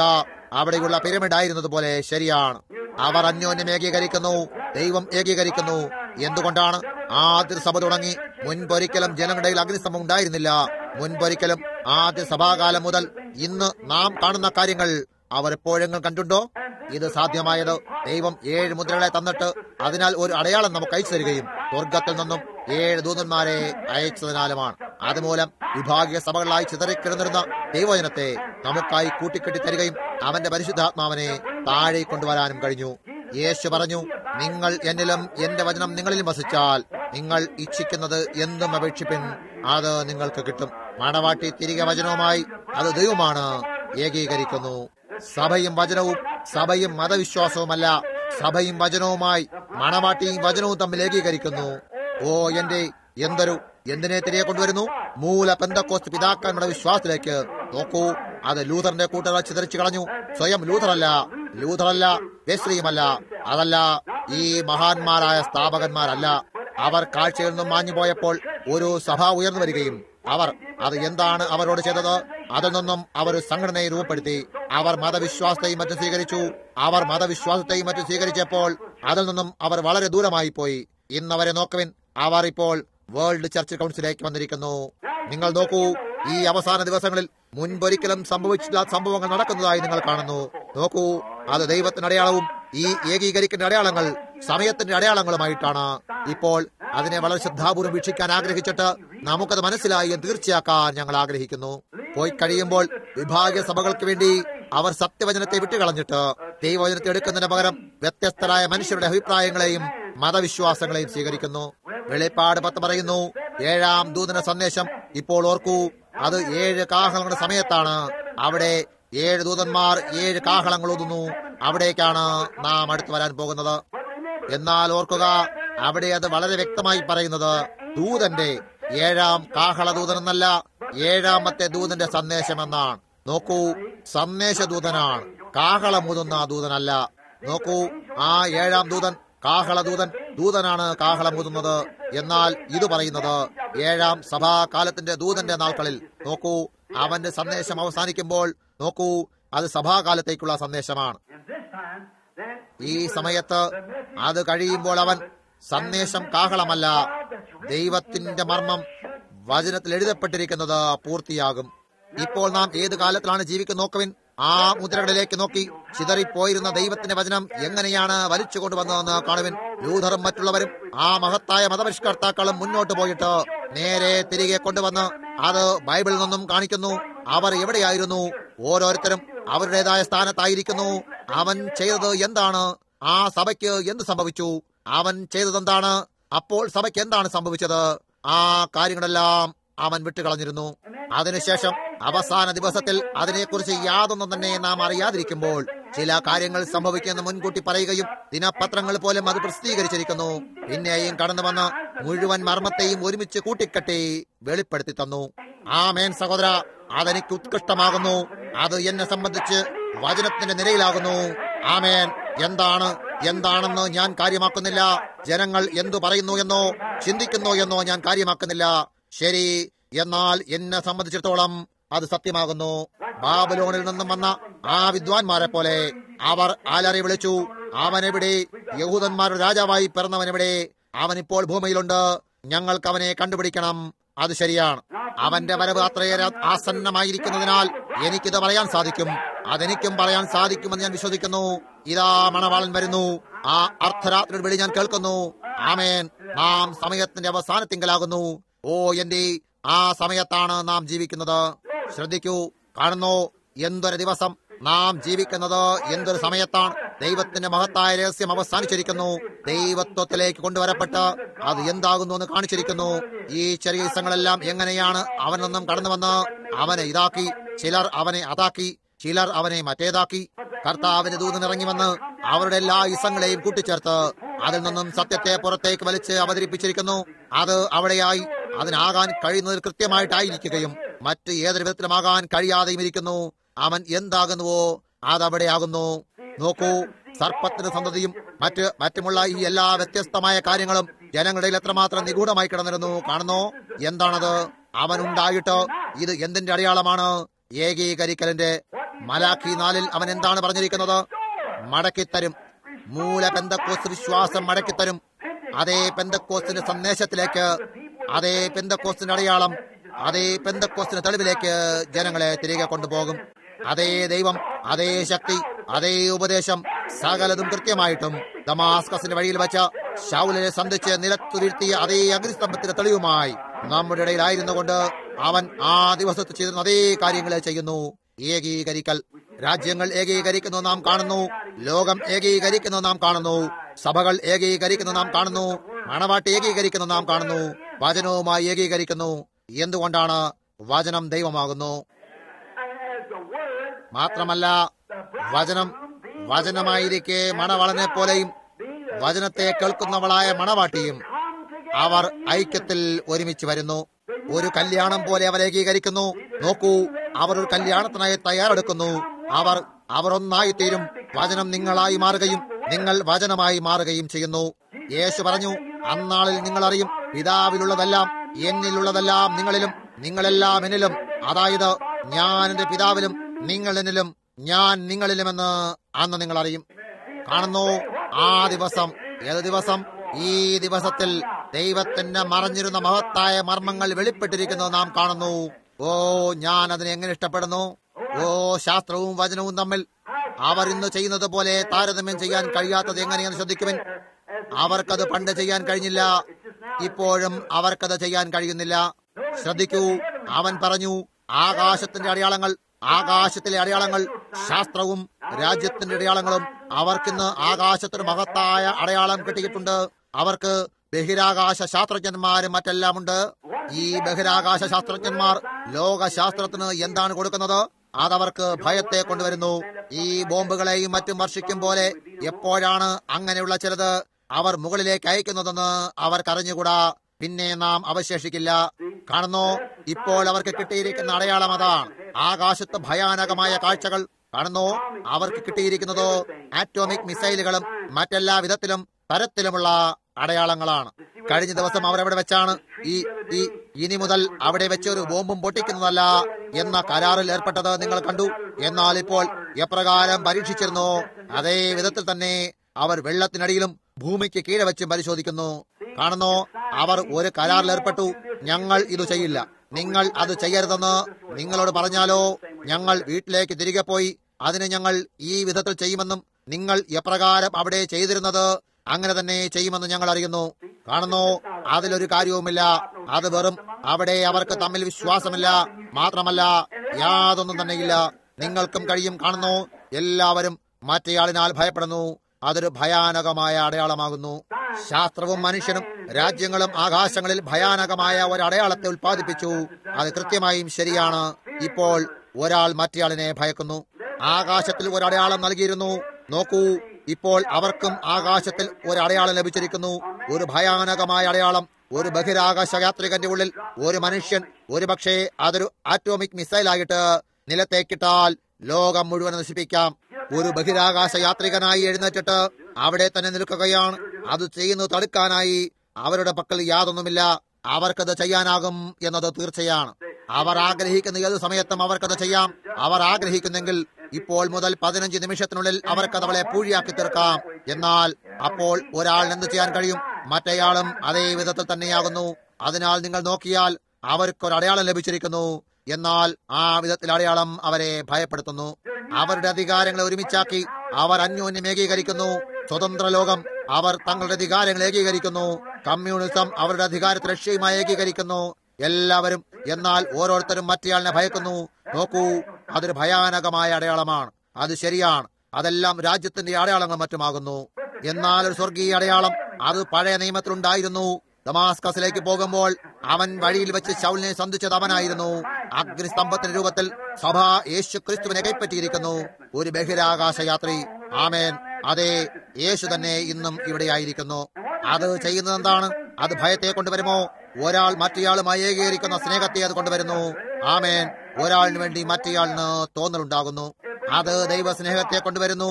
ഓ, നമ്മെ ഏകീകരിച്ച് ക്രിസ്തുവിന് ശരീരത്തിലേക്ക് ഒരു മണവാട്ടിയായി ഏകീകരിച്ച് കൂട്ടിവരുത്തുന്നു. അതാണിപ്പോൾ ചെയ്തുകൊണ്ടിരിക്കുന്നത്. ദൈവത്തിന്റെ മഹത്തായ ഏകീകരണം. ഇവിടെ ഒരു കൂട്ടർ മറ്റേ കൂട്ടരുമായി പോരാടാൻ തങ്ങളെ തന്നെ ഏകീകരിക്കുമ്പോൾ ഇവിടെയുള്ള ഒരു കൂട്ടർ മറ്റേയാളുമായി പോരാടുന്നു. ഇവിടെ ഇതാ സഭ അവരുടെ രണ്ടുപേരുടെയും ഇടയിൽ നിൽക്കുന്നു. എന്താണ് സംഭവിക്കുന്നത് നിങ്ങൾ ശ്രദ്ധിക്കൂ. അത് അവരുമായി ഏകീകരിക്കും. അത് കൃത്യമായും ശരി തന്നെ. എന്നാൽ ഇപ്പോൾ അത് ഭയത്തെയും പരിഭ്രാന്തിയും കൊണ്ടുവരുന്നു എന്ന് നാം കണ്ടുപിടിച്ചു. എന്നാൽ സഭ മണവാട്ടി ഒരു ആത്മാവിന്റെ ദൈവാത്മാവിന്റെ കീഴിൽ ദൈവത്തിന്റെ വിശുദ്ധ ഏകീകരണത്താൽ ദൈവത്തിന് ഒരു വിശുദ്ധ മണവാട്ടിയായി ദൈവത്താൽ ഏകീകരിച്ചിരിക്കുന്നു. അത് മുഴുവനായി ശരിയാണ്. ശരീരത്തിന്റെ ഏകീകരണം അത് മണവാട്ടിയെ പോലെ നാം നമ്മെ മണവാട്ടി എന്ന് വിളിക്കുന്നു. ശരീരം ഒരു മണവാട്ടിയെ പോലെ കാത്തിരിക്കുന്നു. കാരണം മണവാട്ടിയുടെ ഏകീകരണത്തിന് സമയത്ത് സഭയും അത്രമാത്രം ഏകീകരിക്കുന്നു. അതൊരു സ്നേഹം നമ്മുടെ ഇടയിൽ ഉളവാക്കിയിട്ട് നമ്മിൽ ഒരാളിന് മറ്റേയാളിൽ നിന്നും വളരെ പ്രയാസത്തോടെ മാറിയിരിക്കാൻ കഴിയൂ. അത് ശരിയാണ്. നാം ഇങ്ങനെ ജനങ്ങളോട് നിങ്ങൾ പ്രാർത്ഥിക്കണമെന്ന് യാചിക്കേണ്ട ആവശ്യമില്ല. ദൈവത്തെ ആരാധിക്കാൻ അവരോട് നിങ്ങൾക്ക് യാചിക്കേണ്ട ആവശ്യമില്ല. ശരിയായതേ ചെയ്യാവൂ എന്നും അവരോട് നിങ്ങൾക്ക് യാചിക്കേണ്ടതില്ല. അതിന്റെ മധ്യേ മറ്റൊന്നുമില്ലാത്ത വിധം അവർ അവനുമായി അത്രമാത്രം സ്നേഹത്തിലായിത്തീരുന്നു. വളരെ സുന്ദരിയായ ഒരു കന്യക ഒരു സുമുഖനായ ചെറുപ്പക്കാരനുമായി അവൾ അത്രയേറെ പ്രേമത്തിലായിട്ട് വിവാഹിതയാകാൻ പോകുമ്പോൾ അത് അത്രമാത്രം ഭ്രാന്തമായ സ്നേഹമായിട്ട് അവളുടെ സ്വന്തം ജീവനേക്കാൾ കൂടുതലായിരിക്കുകയും ഇതാ അവർ തമ്മിൽ വിവാഹിതരാകാൻ പോവുകയാണ് എന്നവൾ അറിയുകയും ചെയ്യുന്നു എന്ന കാര്യത്തെക്കുറിച്ച് നിങ്ങൾക്ക് ചിന്തിക്കാൻ കഴിഞ്ഞാൽ കല്യാണ ദിവസം അടുത്ത് വരുംതോറും ആ ചെറിയ കുട്ടി, ഞാൻ നിങ്ങളോട് പറയട്ടെ, അവൾ എല്ലായ്പ്പോഴും ചുറ്റും നടന്നിട്ട് കാണുന്നു. അവൾ സകലതും ശരിയാക്കുന്നു. അവളെ അവന് സമ്പൂർണ്ണമായി സമർപ്പിക്കുന്നു. അത് ശരി തന്നെ. അവനെ സന്തോഷിപ്പിക്കുന്നതെല്ലാം അത് മാത്രമാണ് അവൾ ചെയ്യാൻ ഇഷ്ടപ്പെടുക. അതെ, ആ വിധത്തിലായിരിക്കണം ഇന്ന് സഭയും. അതായത് ക്രിസ്തുവിലൂടെ നമ്മുടെ ജീവിതം പരിശുദ്ധാത്മാവാൽ മുദ്രയിട്ട് ദൈവത്തിൽ അങ്ങനെ തന്നെ മറഞ്ഞിരിക്കേണ്ടതാണ്. ഞാനിവിടെ നിങ്ങളെ ഉപദേശിച്ചു കൊണ്ടിരിക്കുന്ന കാര്യം എന്താണെന്നാൽ ഈ അടയാളങ്ങളും വ്യത്യസ്തമായ കാര്യങ്ങളും നടന്നുകൊണ്ടിരിക്കുന്നു എന്നത് നിങ്ങളോട് ഇപ്പോൾ പറയുന്നു. എനിക്കത് ചെയ്യാനുള്ള സമയം ഇപ്പോഴെനിക്കില്ല. കർത്താവിനിഷ്ടമെങ്കിൽ മറ്റൊരു സന്ദേശത്തിലാകാം. അപ്പോഴും ഒരു ചെറിയ കാര്യം സഭയിൽ കുറവുള്ളതായി കാണുന്നു. നമുക്കത് ആവശ്യമുണ്ട്. അത് ലഭിക്കുന്നതിനായി ഞാൻ അതിന്റെ വായ്ത്തലയിലാണ് ഇപ്പോൾ നിൽക്കുന്നത്. കാണുന്നു, നാം അതിൽ കടക്കാൻ ആഗ്രഹിക്കുന്നു. നിങ്ങളത് ചെയ്യേണ്ടതുണ്ട്. നിങ്ങളത് ചെയ്യാൻ ഇഷ്ടപ്പെടുന്നു എങ്കിൽ അതെല്ലാവർക്കും വേണ്ടിയാണ്. നിങ്ങൾ തികച്ചും അത് ചെയ്തിരിക്കണം. അതിന്റെ കാരണം നോക്കൂ. ഏകീകരണത്തിന് സമയം കയ്യെത്തും ദൂരത്താണ്. ആ മഹത്തായ കല്യാണത്തിന് പോകാനുള്ള ഒത്തുചേരലിനായി ഒരു മേഘങ്ങളിലേക്കുള്ള എടുക്കപ്പെടലിന് ദൈവം സഭയെ ഒരുമിച്ചെടുക്കാൻ പോകുന്നു. സമയത്തിന്റെ സൃഷ്ടികൾ നിത്യതയുമായി ഏകീകരിക്കുമ്പോൾ ദൈവവും മനുഷ്യനും ഒന്നായി തീരും. അതൊരിക്കൽ ഭൂമിയിൽ മനുഷ്യപുത്രന്റെ രൂപത്തിൽ സംഭവിച്ചു കഴിഞ്ഞു. യേശു ക്രിസ്തുവിന്റെ മണവാട്ടിക്കായി ഒരു അധികാരത്തെ കൊണ്ടുവന്ന് അതേ അധികാരവുമായി മനുഷ്യരെ ഏകീകരിക്കേണ്ടതിന് അവന് തന്റെ ജീവനെ കൊടുക്കേണ്ടി വന്നു. ഇപ്പോൾ സഭയും ക്രിസ്തുവിന്റെ ശരീരവുമായി ഏകീകരിച്ചു കൊണ്ടിരിക്കുന്നു. അതിന് സകല പ്രതിബന്ധങ്ങളിൽ നിന്നും സ്വതന്ത്രമായി ഒരുമിച്ച് കൂടി വന്ന് അവരുടെ ഇടയിൽ ഐക്യത്തിലായി അതിന് തന്നെത്താൻ തയ്യാറാകേണ്ടതുണ്ട്. ഒരു സ്നേഹത്താലുള്ള ആനന്ദവും പരിശുദ്ധാത്മാവ് അവരുടെ ഇടയിൽ സഞ്ചരിച്ചു കൊണ്ടിരിക്കുകയും ചെയ്യുന്നു. എന്റെ എന്തൊരു സമയമാകുന്നു. താറാവുകൾ തയ്യാറാകുന്ന നാം കാണുമ്പോൾ വാർത്തകൾ തയ്യാറെടുപ്പ് നടത്തുന്നത് നാം കാണുന്നു. നാം മൃഗങ്ങളെ കണ്ടു. തേനീച്ചകൾ തയ്യാറെടുക്കുന്നു. മഴയ്ക്കായി മേഘങ്ങൾ തയ്യാറെടുക്കുന്ന നാം കണ്ടു കഴിഞ്ഞു. നാം സകലതും കണ്ടു കഴിഞ്ഞു. അതിന്റെ മഹത്തായ ഉന്തലിനായി അവർ എങ്ങനെയാണ് സ്വയം ഐക്യത്തിലാകുന്നത്? കമ്മ്യൂണിസത്തിന് കീഴിൽ രാജ്യങ്ങൾ കൂടി വന്ന് അവരെ ഏകീകരിക്കുകയും രാജ്യങ്ങൾ ഉടമ്പടി ചെയ്യുന്നതും നാം കണ്ടു. ഇവിടെ പടിഞ്ഞാറൻ ദേശങ്ങളിൽ അവിടുള്ളവർക്കെതിരായി അവർ ഏകീകരിക്കുന്നത് നാം കണ്ടു. സഭയും മറ്റുള്ള എല്ലാവരും ഏകീകരിക്കുന്നത് കണ്ടു കഴിഞ്ഞു. അതുകൊണ്ടത് ഈ വിധത്തിലല്ലാതെ നിരുപാധികമായും മറ്റൊരു വഴിയില്ല. ഈ വിധത്തിൽ 20 വർഷങ്ങൾക്ക് മുമ്പ് ചെയ്യാൻ കഴിയില്ലായിരുന്നു. ഈ വിധം ചെയ്യാനാകില്ലായിരുന്നു. ഈ വിധത്തിൽ 10 വർഷങ്ങൾക്ക് മുമ്പ് ചെയ്യാൻ കഴിയില്ലായിരുന്നു. അതിപ്പോൾ തന്നെ ആയിരിക്കണം. നോക്കൂ, കാരണം എന്തെന്നാൽ ഈ ഇസങ്ങളും മറ്റെല്ലാ കാര്യങ്ങളും ഇവിടത്തേക്ക് വന്നിട്ടില്ലായിരുന്നു. പെട്ടെന്നുണരൂ, നിങ്ങളെ തന്നെ കുടയൂ. ഇവിടെ നാം എവിടെയായിരിക്കുന്നു നോക്കൂ. നാം എവിടെയാകുന്നു?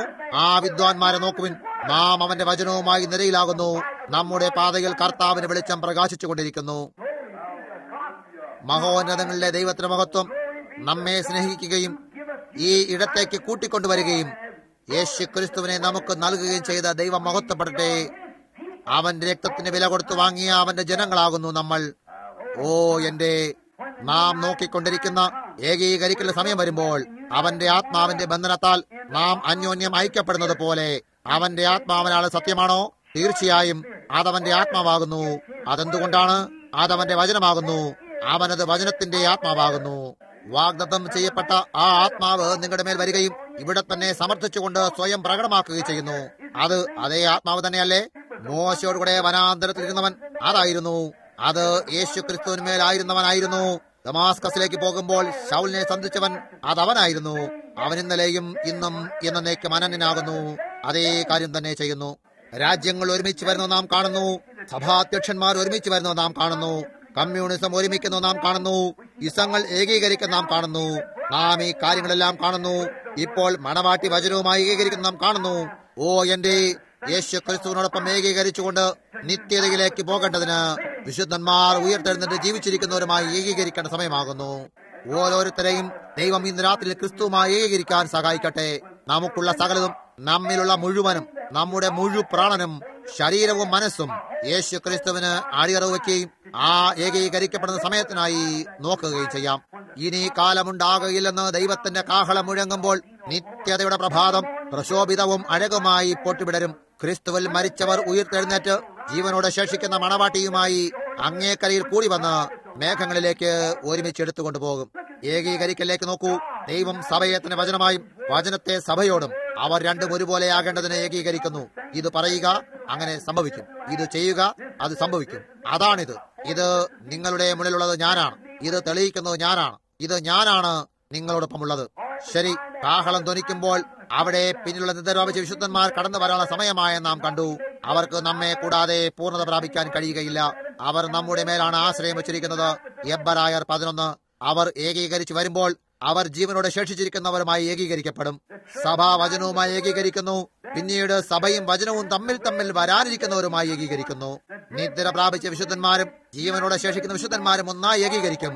അങ്ങനെ എല്ലാവരും ഒരുമിച്ച് ഐക്യത്തിലായിട്ട് കുഞ്ഞാന്റെ കല്യാണ വിരുന്നനായി ആകാശങ്ങളിൽ ക്രിസ്തുവിനോടൊപ്പം കടന്നുപോകും. ഇത് ഏകീകരണ സമയമായിരിക്കുകയും അടയാളങ്ങൾ എല്ലായിടത്തും പാറി നടക്കുകയും ചെയ്യുന്നു. അടയാളങ്ങൾ രാജ്യങ്ങളിലുണ്ട്, അടയാളങ്ങൾ കമ്മ്യൂണിസത്തിലുണ്ട്, അടയാളങ്ങൾ പടിഞ്ഞാറൻ ദേശങ്ങളിലുണ്ട്, അടയാളങ്ങൾ സഭകളുടെ സമിതിയിലുണ്ട്. പരിശുദ്ധാത്മാവിന്റെ സംരക്ഷണയിൽ ആ അടയാളം ഇന്ന് രാത്രിയിൽ ഇവിടെ ഉണ്ടായിരിക്കുകയും ദൈവത്തിന്റെ വചനം അതിനെ തീർച്ചപ്പെടുത്തുകയും അത് സത്യമാണ് തെളിയിക്കുകയും ചെയ്യുന്നു. ആമേൻ. ഏകീകരിക്കൽ സമയം, ഏകീകരിക്കലിന്റെ അടയാളത്തിന് സമയം. നമുക്ക് നമ്മുടെ തലകളെ കുമ്പിടാം. കർത്താവായ യേശുവേ, സാധ്യതകളെ ഞാൻ കാണുമ്പോൾ എന്റെ പാവം പിടിച്ച ഹൃദയം ആനന്ദത്താൽ തുള്ളിച്ചാടുന്നു. ഞാനൊരു മധ്യവയസ്കനാണ്. എന്നിരിക്കലും ഈ തലമുറയിൽ തന്നെ നീ വരാനുള്ള സാധ്യത ഞാൻ കാണുന്നു. ജീവിച്ചിരിക്കുകയും ഇവിടെ നിന്നുകൊണ്ട് അഴുക്കുള്ളവൻ ഇനിയും അഴുക്കാടട്ടെ, നീതിമാൻ ഇനിയും നീതി ചെയ്യട്ടെ, വിശുദ്ധൻ ഇനിയും തന്നെ വിശദീകരിക്കട്ടെ എന്നുള്ള കാഹളശബ്ദം കേൾക്കുമ്പോൾ, ഓ ദൈവമായ കർത്താവേ, നിന്നുകൊണ്ട് ഞങ്ങളെക്കുറിച്ച് ചിന്തിക്കുമ്പോൾ ഒരു നിമിഷത്തിനുള്ളിൽ ഒരു കണ്ണു ചുമന്നിനിടയിൽ എന്താണ് സംഭവിക്കുന്നത് എന്ന് ലോകം അറിയാതിരിക്കുമ്പോൾ എല്ലാം നൊടിയിടയ്ക്കുള്ളിൽ നീ നിന്റെ മുമ്പിൽ പ്രത്യക്ഷമാക്കുന്നത് കാണും. പോയി കഴിഞ്ഞിരിക്കുന്നതിന്റെ പ്രിയപ്പെട്ടവർ നിന്നോടൊപ്പം ഏകീകരിക്കപ്പെടുന്നത് കടന്നു വരേണ്ടതുണ്ട്. നമ്മളും ഒരു കണ്ണിമയ്ക്കുന്നതിനിടയിൽ രൂപാന്തരപ്പെട്ട് നമ്മുടെ കർത്താവിനെ എതിരേൽക്കാനായി ഒരുമിച്ച് മേഘങ്ങളിൽ എടുത്തുകൊള്ളും. പിന്നെ അവനുമായി ഏകീകരിച്ച് വീണ്ടും അവന്റെ സന്നിധി വിട്ട് പുറത്താകാത്ത വിധം എന്നേക്കും അവന്റെ സന്നിധിയിലായിരിക്കും. കർത്താവെ, ഇന്ന് ഞങ്ങൾ ഏകാത്മാവുമായി ഏകീകരിച്ചിരിക്കുന്നു എന്നറിയാനായത് എത്ര മഹത്തായ കാര്യമാണ്. ഏകാത്മാവ്, പരിശുദ്ധാത്മാവ് തന്റെ കൈപ്പിടിക്കുള്ളിൽ വചനമെടുത്തിരിക്കുകയും ഞങ്ങളിലേക്ക് വരികയും ചെയ്തിരിക്കുന്നു. അതത്ര മഹത്തായ കാര്യമാണ്. ഞങ്ങളെ തന്നെ യേശുക്രിസ്തുവുമായി ഏകീകരിക്കാൻ ലോകത്തിന്റെ എല്ലാത്തിൽ നിന്നും സ്വതന്ത്രമായി പ്രവർത്തിച്ചു തുടങ്ങാനായത് എന്തൊരു മഹത്തായ കാര്യമാകുന്നു. ഏതെങ്കിലും ഒരു നാൾ ശരീരത്തിൽ അവന്റെ സ്വന്തം മഹത്വമര ശരീരത്തിൽ കല്യാണ വിരുന്നനായി ഞങ്ങൾ മേശയിലിരിക്കുകയും അവിടെ വിവാഹം കഴിഞ്ഞ് അവനുമായി ഏകീകരിക്കപ്പെട്ട് വരുവാനുള്ള കാലത്തേക്കുമായി അനന്തമായി നിത്യതയിലുടനീളം മണവാളനും മണവാട്ടിയുമായി ജീവിക്കും. കർത്താവാം ദൈവമേ, ഇത് ജനങ്ങൾക്ക് വെറും ഒരു പുരാണ കഥയാകാതെ അത്തരത്തിലുള്ള ഒരു യാഥാർത്ഥ്യമായി തീർന്നിട്ട് വിശപ്പും ദാഹവും ജനങ്ങൾ ഇടണമേ. അതിനാൽ അവർ അവരുടെ ദിനപത്രം വായിക്കുമ്പോൾ, അതിലേക്ക് നോക്കുമ്പോൾ, റേഡിയോയും വാർത്തയും കേൾക്കുമ്പോൾ അത് ഏകീകരിക്കലിന്റെ സമയമാണെന്ന് കാണാനിടയാകട്ടെ. അടയാളങ്ങൾ മിന്നിക്കൊണ്ടിരിക്കുന്നു. കർത്താവാം ദൈവമേ, സ്ത്രീകളെ പറ്റി അവർ അവസാന ദിവസങ്ങളിൽ എന്താണ് ചെയ്യാൻ പോകുന്നതെന്നും അവസാന ദിവസങ്ങളിൽ സഭ എന്ത് ചെയ്യാൻ പോകുന്നു എന്നും ഏത് സഭാകാലമായിരിക്കും, മുദ്രകൾ എന്തായിരിക്കും, മറ്റുള്ള എല്ലാ കാര്യങ്ങളും എന്താകും എന്നും ഞങ്ങൾ പറഞ്ഞതുപോലെ അത് നോഹയുടെ നാൾക്കൽ എന്ന പോലെ തന്നെ നാം കാണുന്നു. കർത്താവിന്റെ ദൂതൻ ശരീരത്തിൽ വെളിപ്പെട്ട് പശുവിന്റെ ഇറച്ചിയും പശുവിന്റെ പാൽ കുടിക്കുകയും അപ്പം കഴിക്കുകയും ചെയ്തിട്ട് അവിടെ നിന്നുകൊണ്ട് അവന്റെ പുറകുവശത്ത് എന്താണ് സംഭവിക്കുന്നത് എന്ന് പറയുമ്പോൾ ലോത്ത് സോദോമിലായിരുന്നു എന്ന് നാം കാണുന്നു. അതേ കാര്യം തന്നെ മനുഷ്യപുത്രൻ വരുമ്പോഴും സംഭവിക്കുമെന്ന് യേശു പറഞ്ഞിരുന്നു. കർത്താവാം ദൈവമേ, ഞങ്ങൾ പിരമിഡിനെ കണ്ടു. അവിടെ അത് എങ്ങനെയാണ് ഞങ്ങൾ പണിതെന്നും അതിൽ ഞങ്ങൾ ഈ കാര്യങ്ങളെ എങ്ങനെയാണ് കൂട്ടിക്കൊണ്ടിരിക്കുന്നതെന്നും കണ്ടിട്ട് അന്ത്യകാലത്തിലായി പ്രധാന മൂലക്കല്ലിനായി ഞങ്ങൾ കാത്തിരിക്കുന്നു എന്നും കാണുന്നു. ദൈവത്തിന് മഹത്വം. വളരെ വേഗത്തിൽ നീ ജനങ്ങളെ ഉണർത്തണമെന്നും യേശുക്രിസ്തുവിനും തമ്മിൽ തമ്മിൽ സ്നേഹവും ബഹുമാനവും കൊടുത്തുകൊണ്ട് പിതാവേ ഞങ്ങളെ ഒരുമിച്ചാക്കണമെന്നും ഞങ്ങൾ പ്രാർത്ഥിക്കുന്നു. നിന്നിൽ തന്നെയാണ് വിശ്രമിക്കുന്നത് എന്ന് പ്രതീക്ഷയില്ലാത്ത ആരെങ്കിലും ഇന്ന് രാത്രി ഇവിടെ ഉണ്ടെങ്കിൽ നിങ്ങളുടെ കൈ ദൈവത്തിലേക്ക് ഉയർത്തി പറയൂ, കർത്താവാം ദൈവമേ, എന്നെ നിന്നോട് ഏകീകരിക്കുമോ, എന്നെ നിന്നോട് ഏകീകരിക്കുമോ. സഹോദര, ദൈവം നിങ്ങൾ അനുഗ്രഹിക്കട്ടെ, ദൈവം നിങ്ങൾ അനുഗ്രഹിക്കട്ടെ. നിങ്ങളെയും അതേ കർത്താവേ, എന്നെ നിന്നോട് ഏകീകരിക്കണമേ. അതേ, ഓ എന്റെ രാജ്യങ്ങൾ തകരുന്നു, ഇസ്രായേൽ ഉണരുന്നു. അവിടെ ഇസ്രായേലിലേക്ക് നോക്കൂ, തമ്മിൽ ഏകീകരിച്ചിരിക്കുന്നു. ഇസ്രായേൽ ലോകത്തിന്റെ നാനാഭാഗത്തു നിന്നും അവർ അന്യോന്യം ഏകീകരിച്ച് അവർ തമ്മിൽ ഏകീകരിക്കുകയും ഒരു രാജ്യമായി മാറുകയും ചെയ്തിരിക്കുന്നു. അവരുടെ സ്വന്തം കൊടിയാലും സ്വന്തമായ നാണയത്താലും സ്വന്തമായ സൈന്യം സകലതുമായിട്ട് അവർ ഒരു ഏകീകരിച്ച രാജ്യമായി മാറിയിരിക്കുന്നു. അവർ പണ്ട് അങ്ങനെ ആയിരുന്നു, അതുപോലെ തന്നെ ഇപ്പോൾ ആയിരിക്കുന്നു. ഇസ്രായേൽ ഏകീകരിച്ചിരിക്കുന്നു, റോം ഏകീകരിച്ചിരിക്കുന്നു, സഭ ഏകീകരിച്ചിരിക്കുന്നു, മണവാട്ടിയും ഏകീകരിച്ചുകൊണ്ട് ആ മഹത്തായ ഏകീകരിക്കലിലേക്ക് കടന്നു വരുന്നു. അതെന്താണ്? അതെല്ലാം യേശുവും മണവാട്ടിയും ഒന്നായി ഏകീകരിക്കാൻ പോകുന്നു എന്ന ആ അടയാളത്തിലേക്ക്, പ്രധാന അടയാളത്തിലേക്ക് നീങ്ങുന്നതിന്റെ അടയാളമാണ്.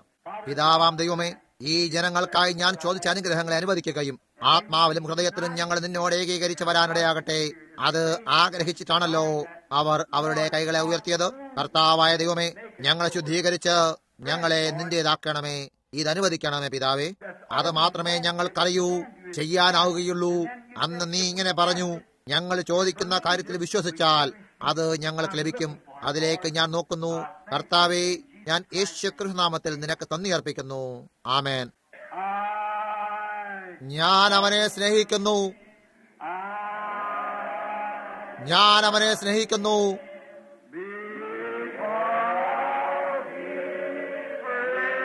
എന്തെന്നാൽ അവൻ എന്നെ മുൻ സ്നേഹിച്ചു.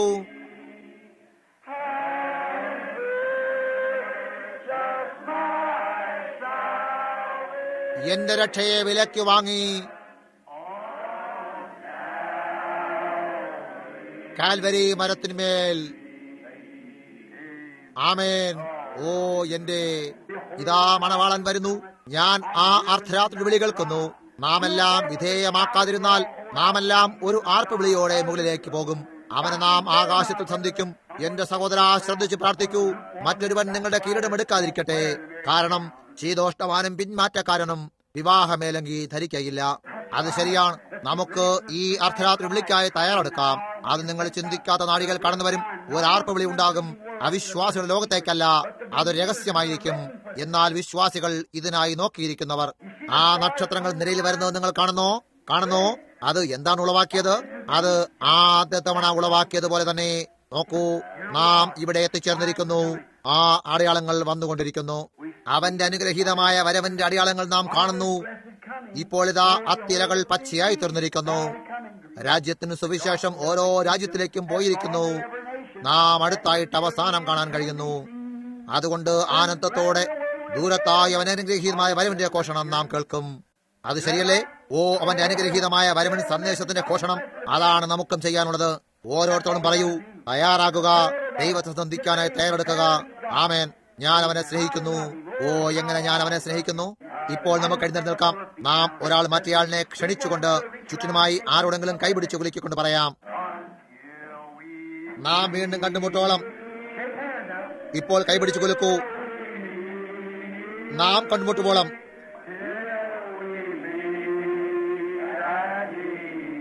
യേശുവിൻ പാദത്തിൽ നാം കണ്ടുമുട്ടുമ്പോളം.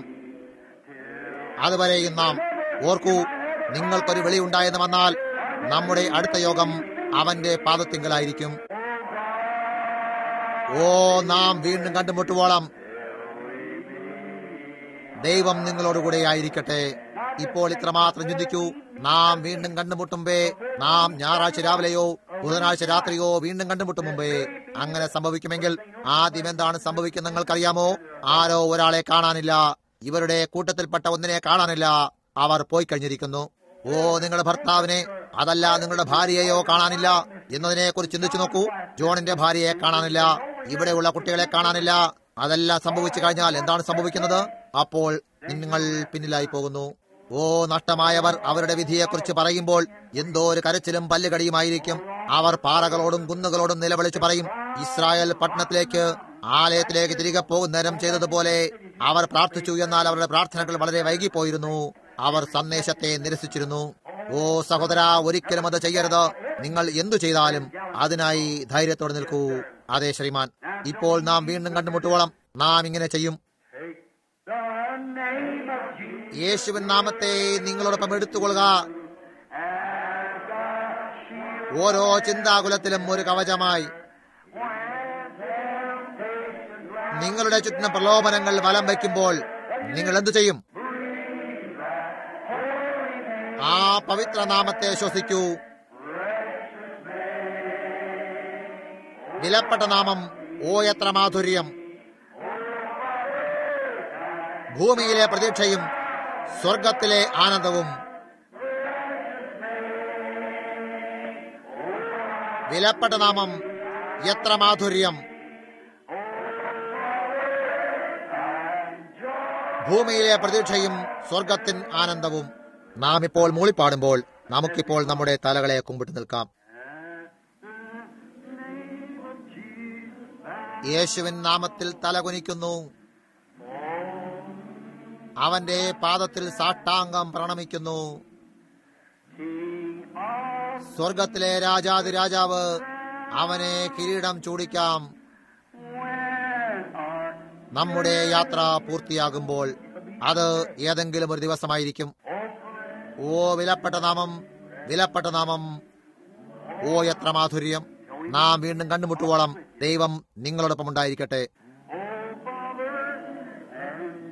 ഭൂമിയിലെ പ്രതീക്ഷയും സ്വർഗത്തിന് ആനന്ദവും. വിലപ്പെട്ട നാമം! എത്ര മാധുര്യം, എത്ര മാധുര്യം! ഭൂമിയിലെ പ്രതീക്ഷയും സ്വർഗത്തിന് ആനന്ദവും.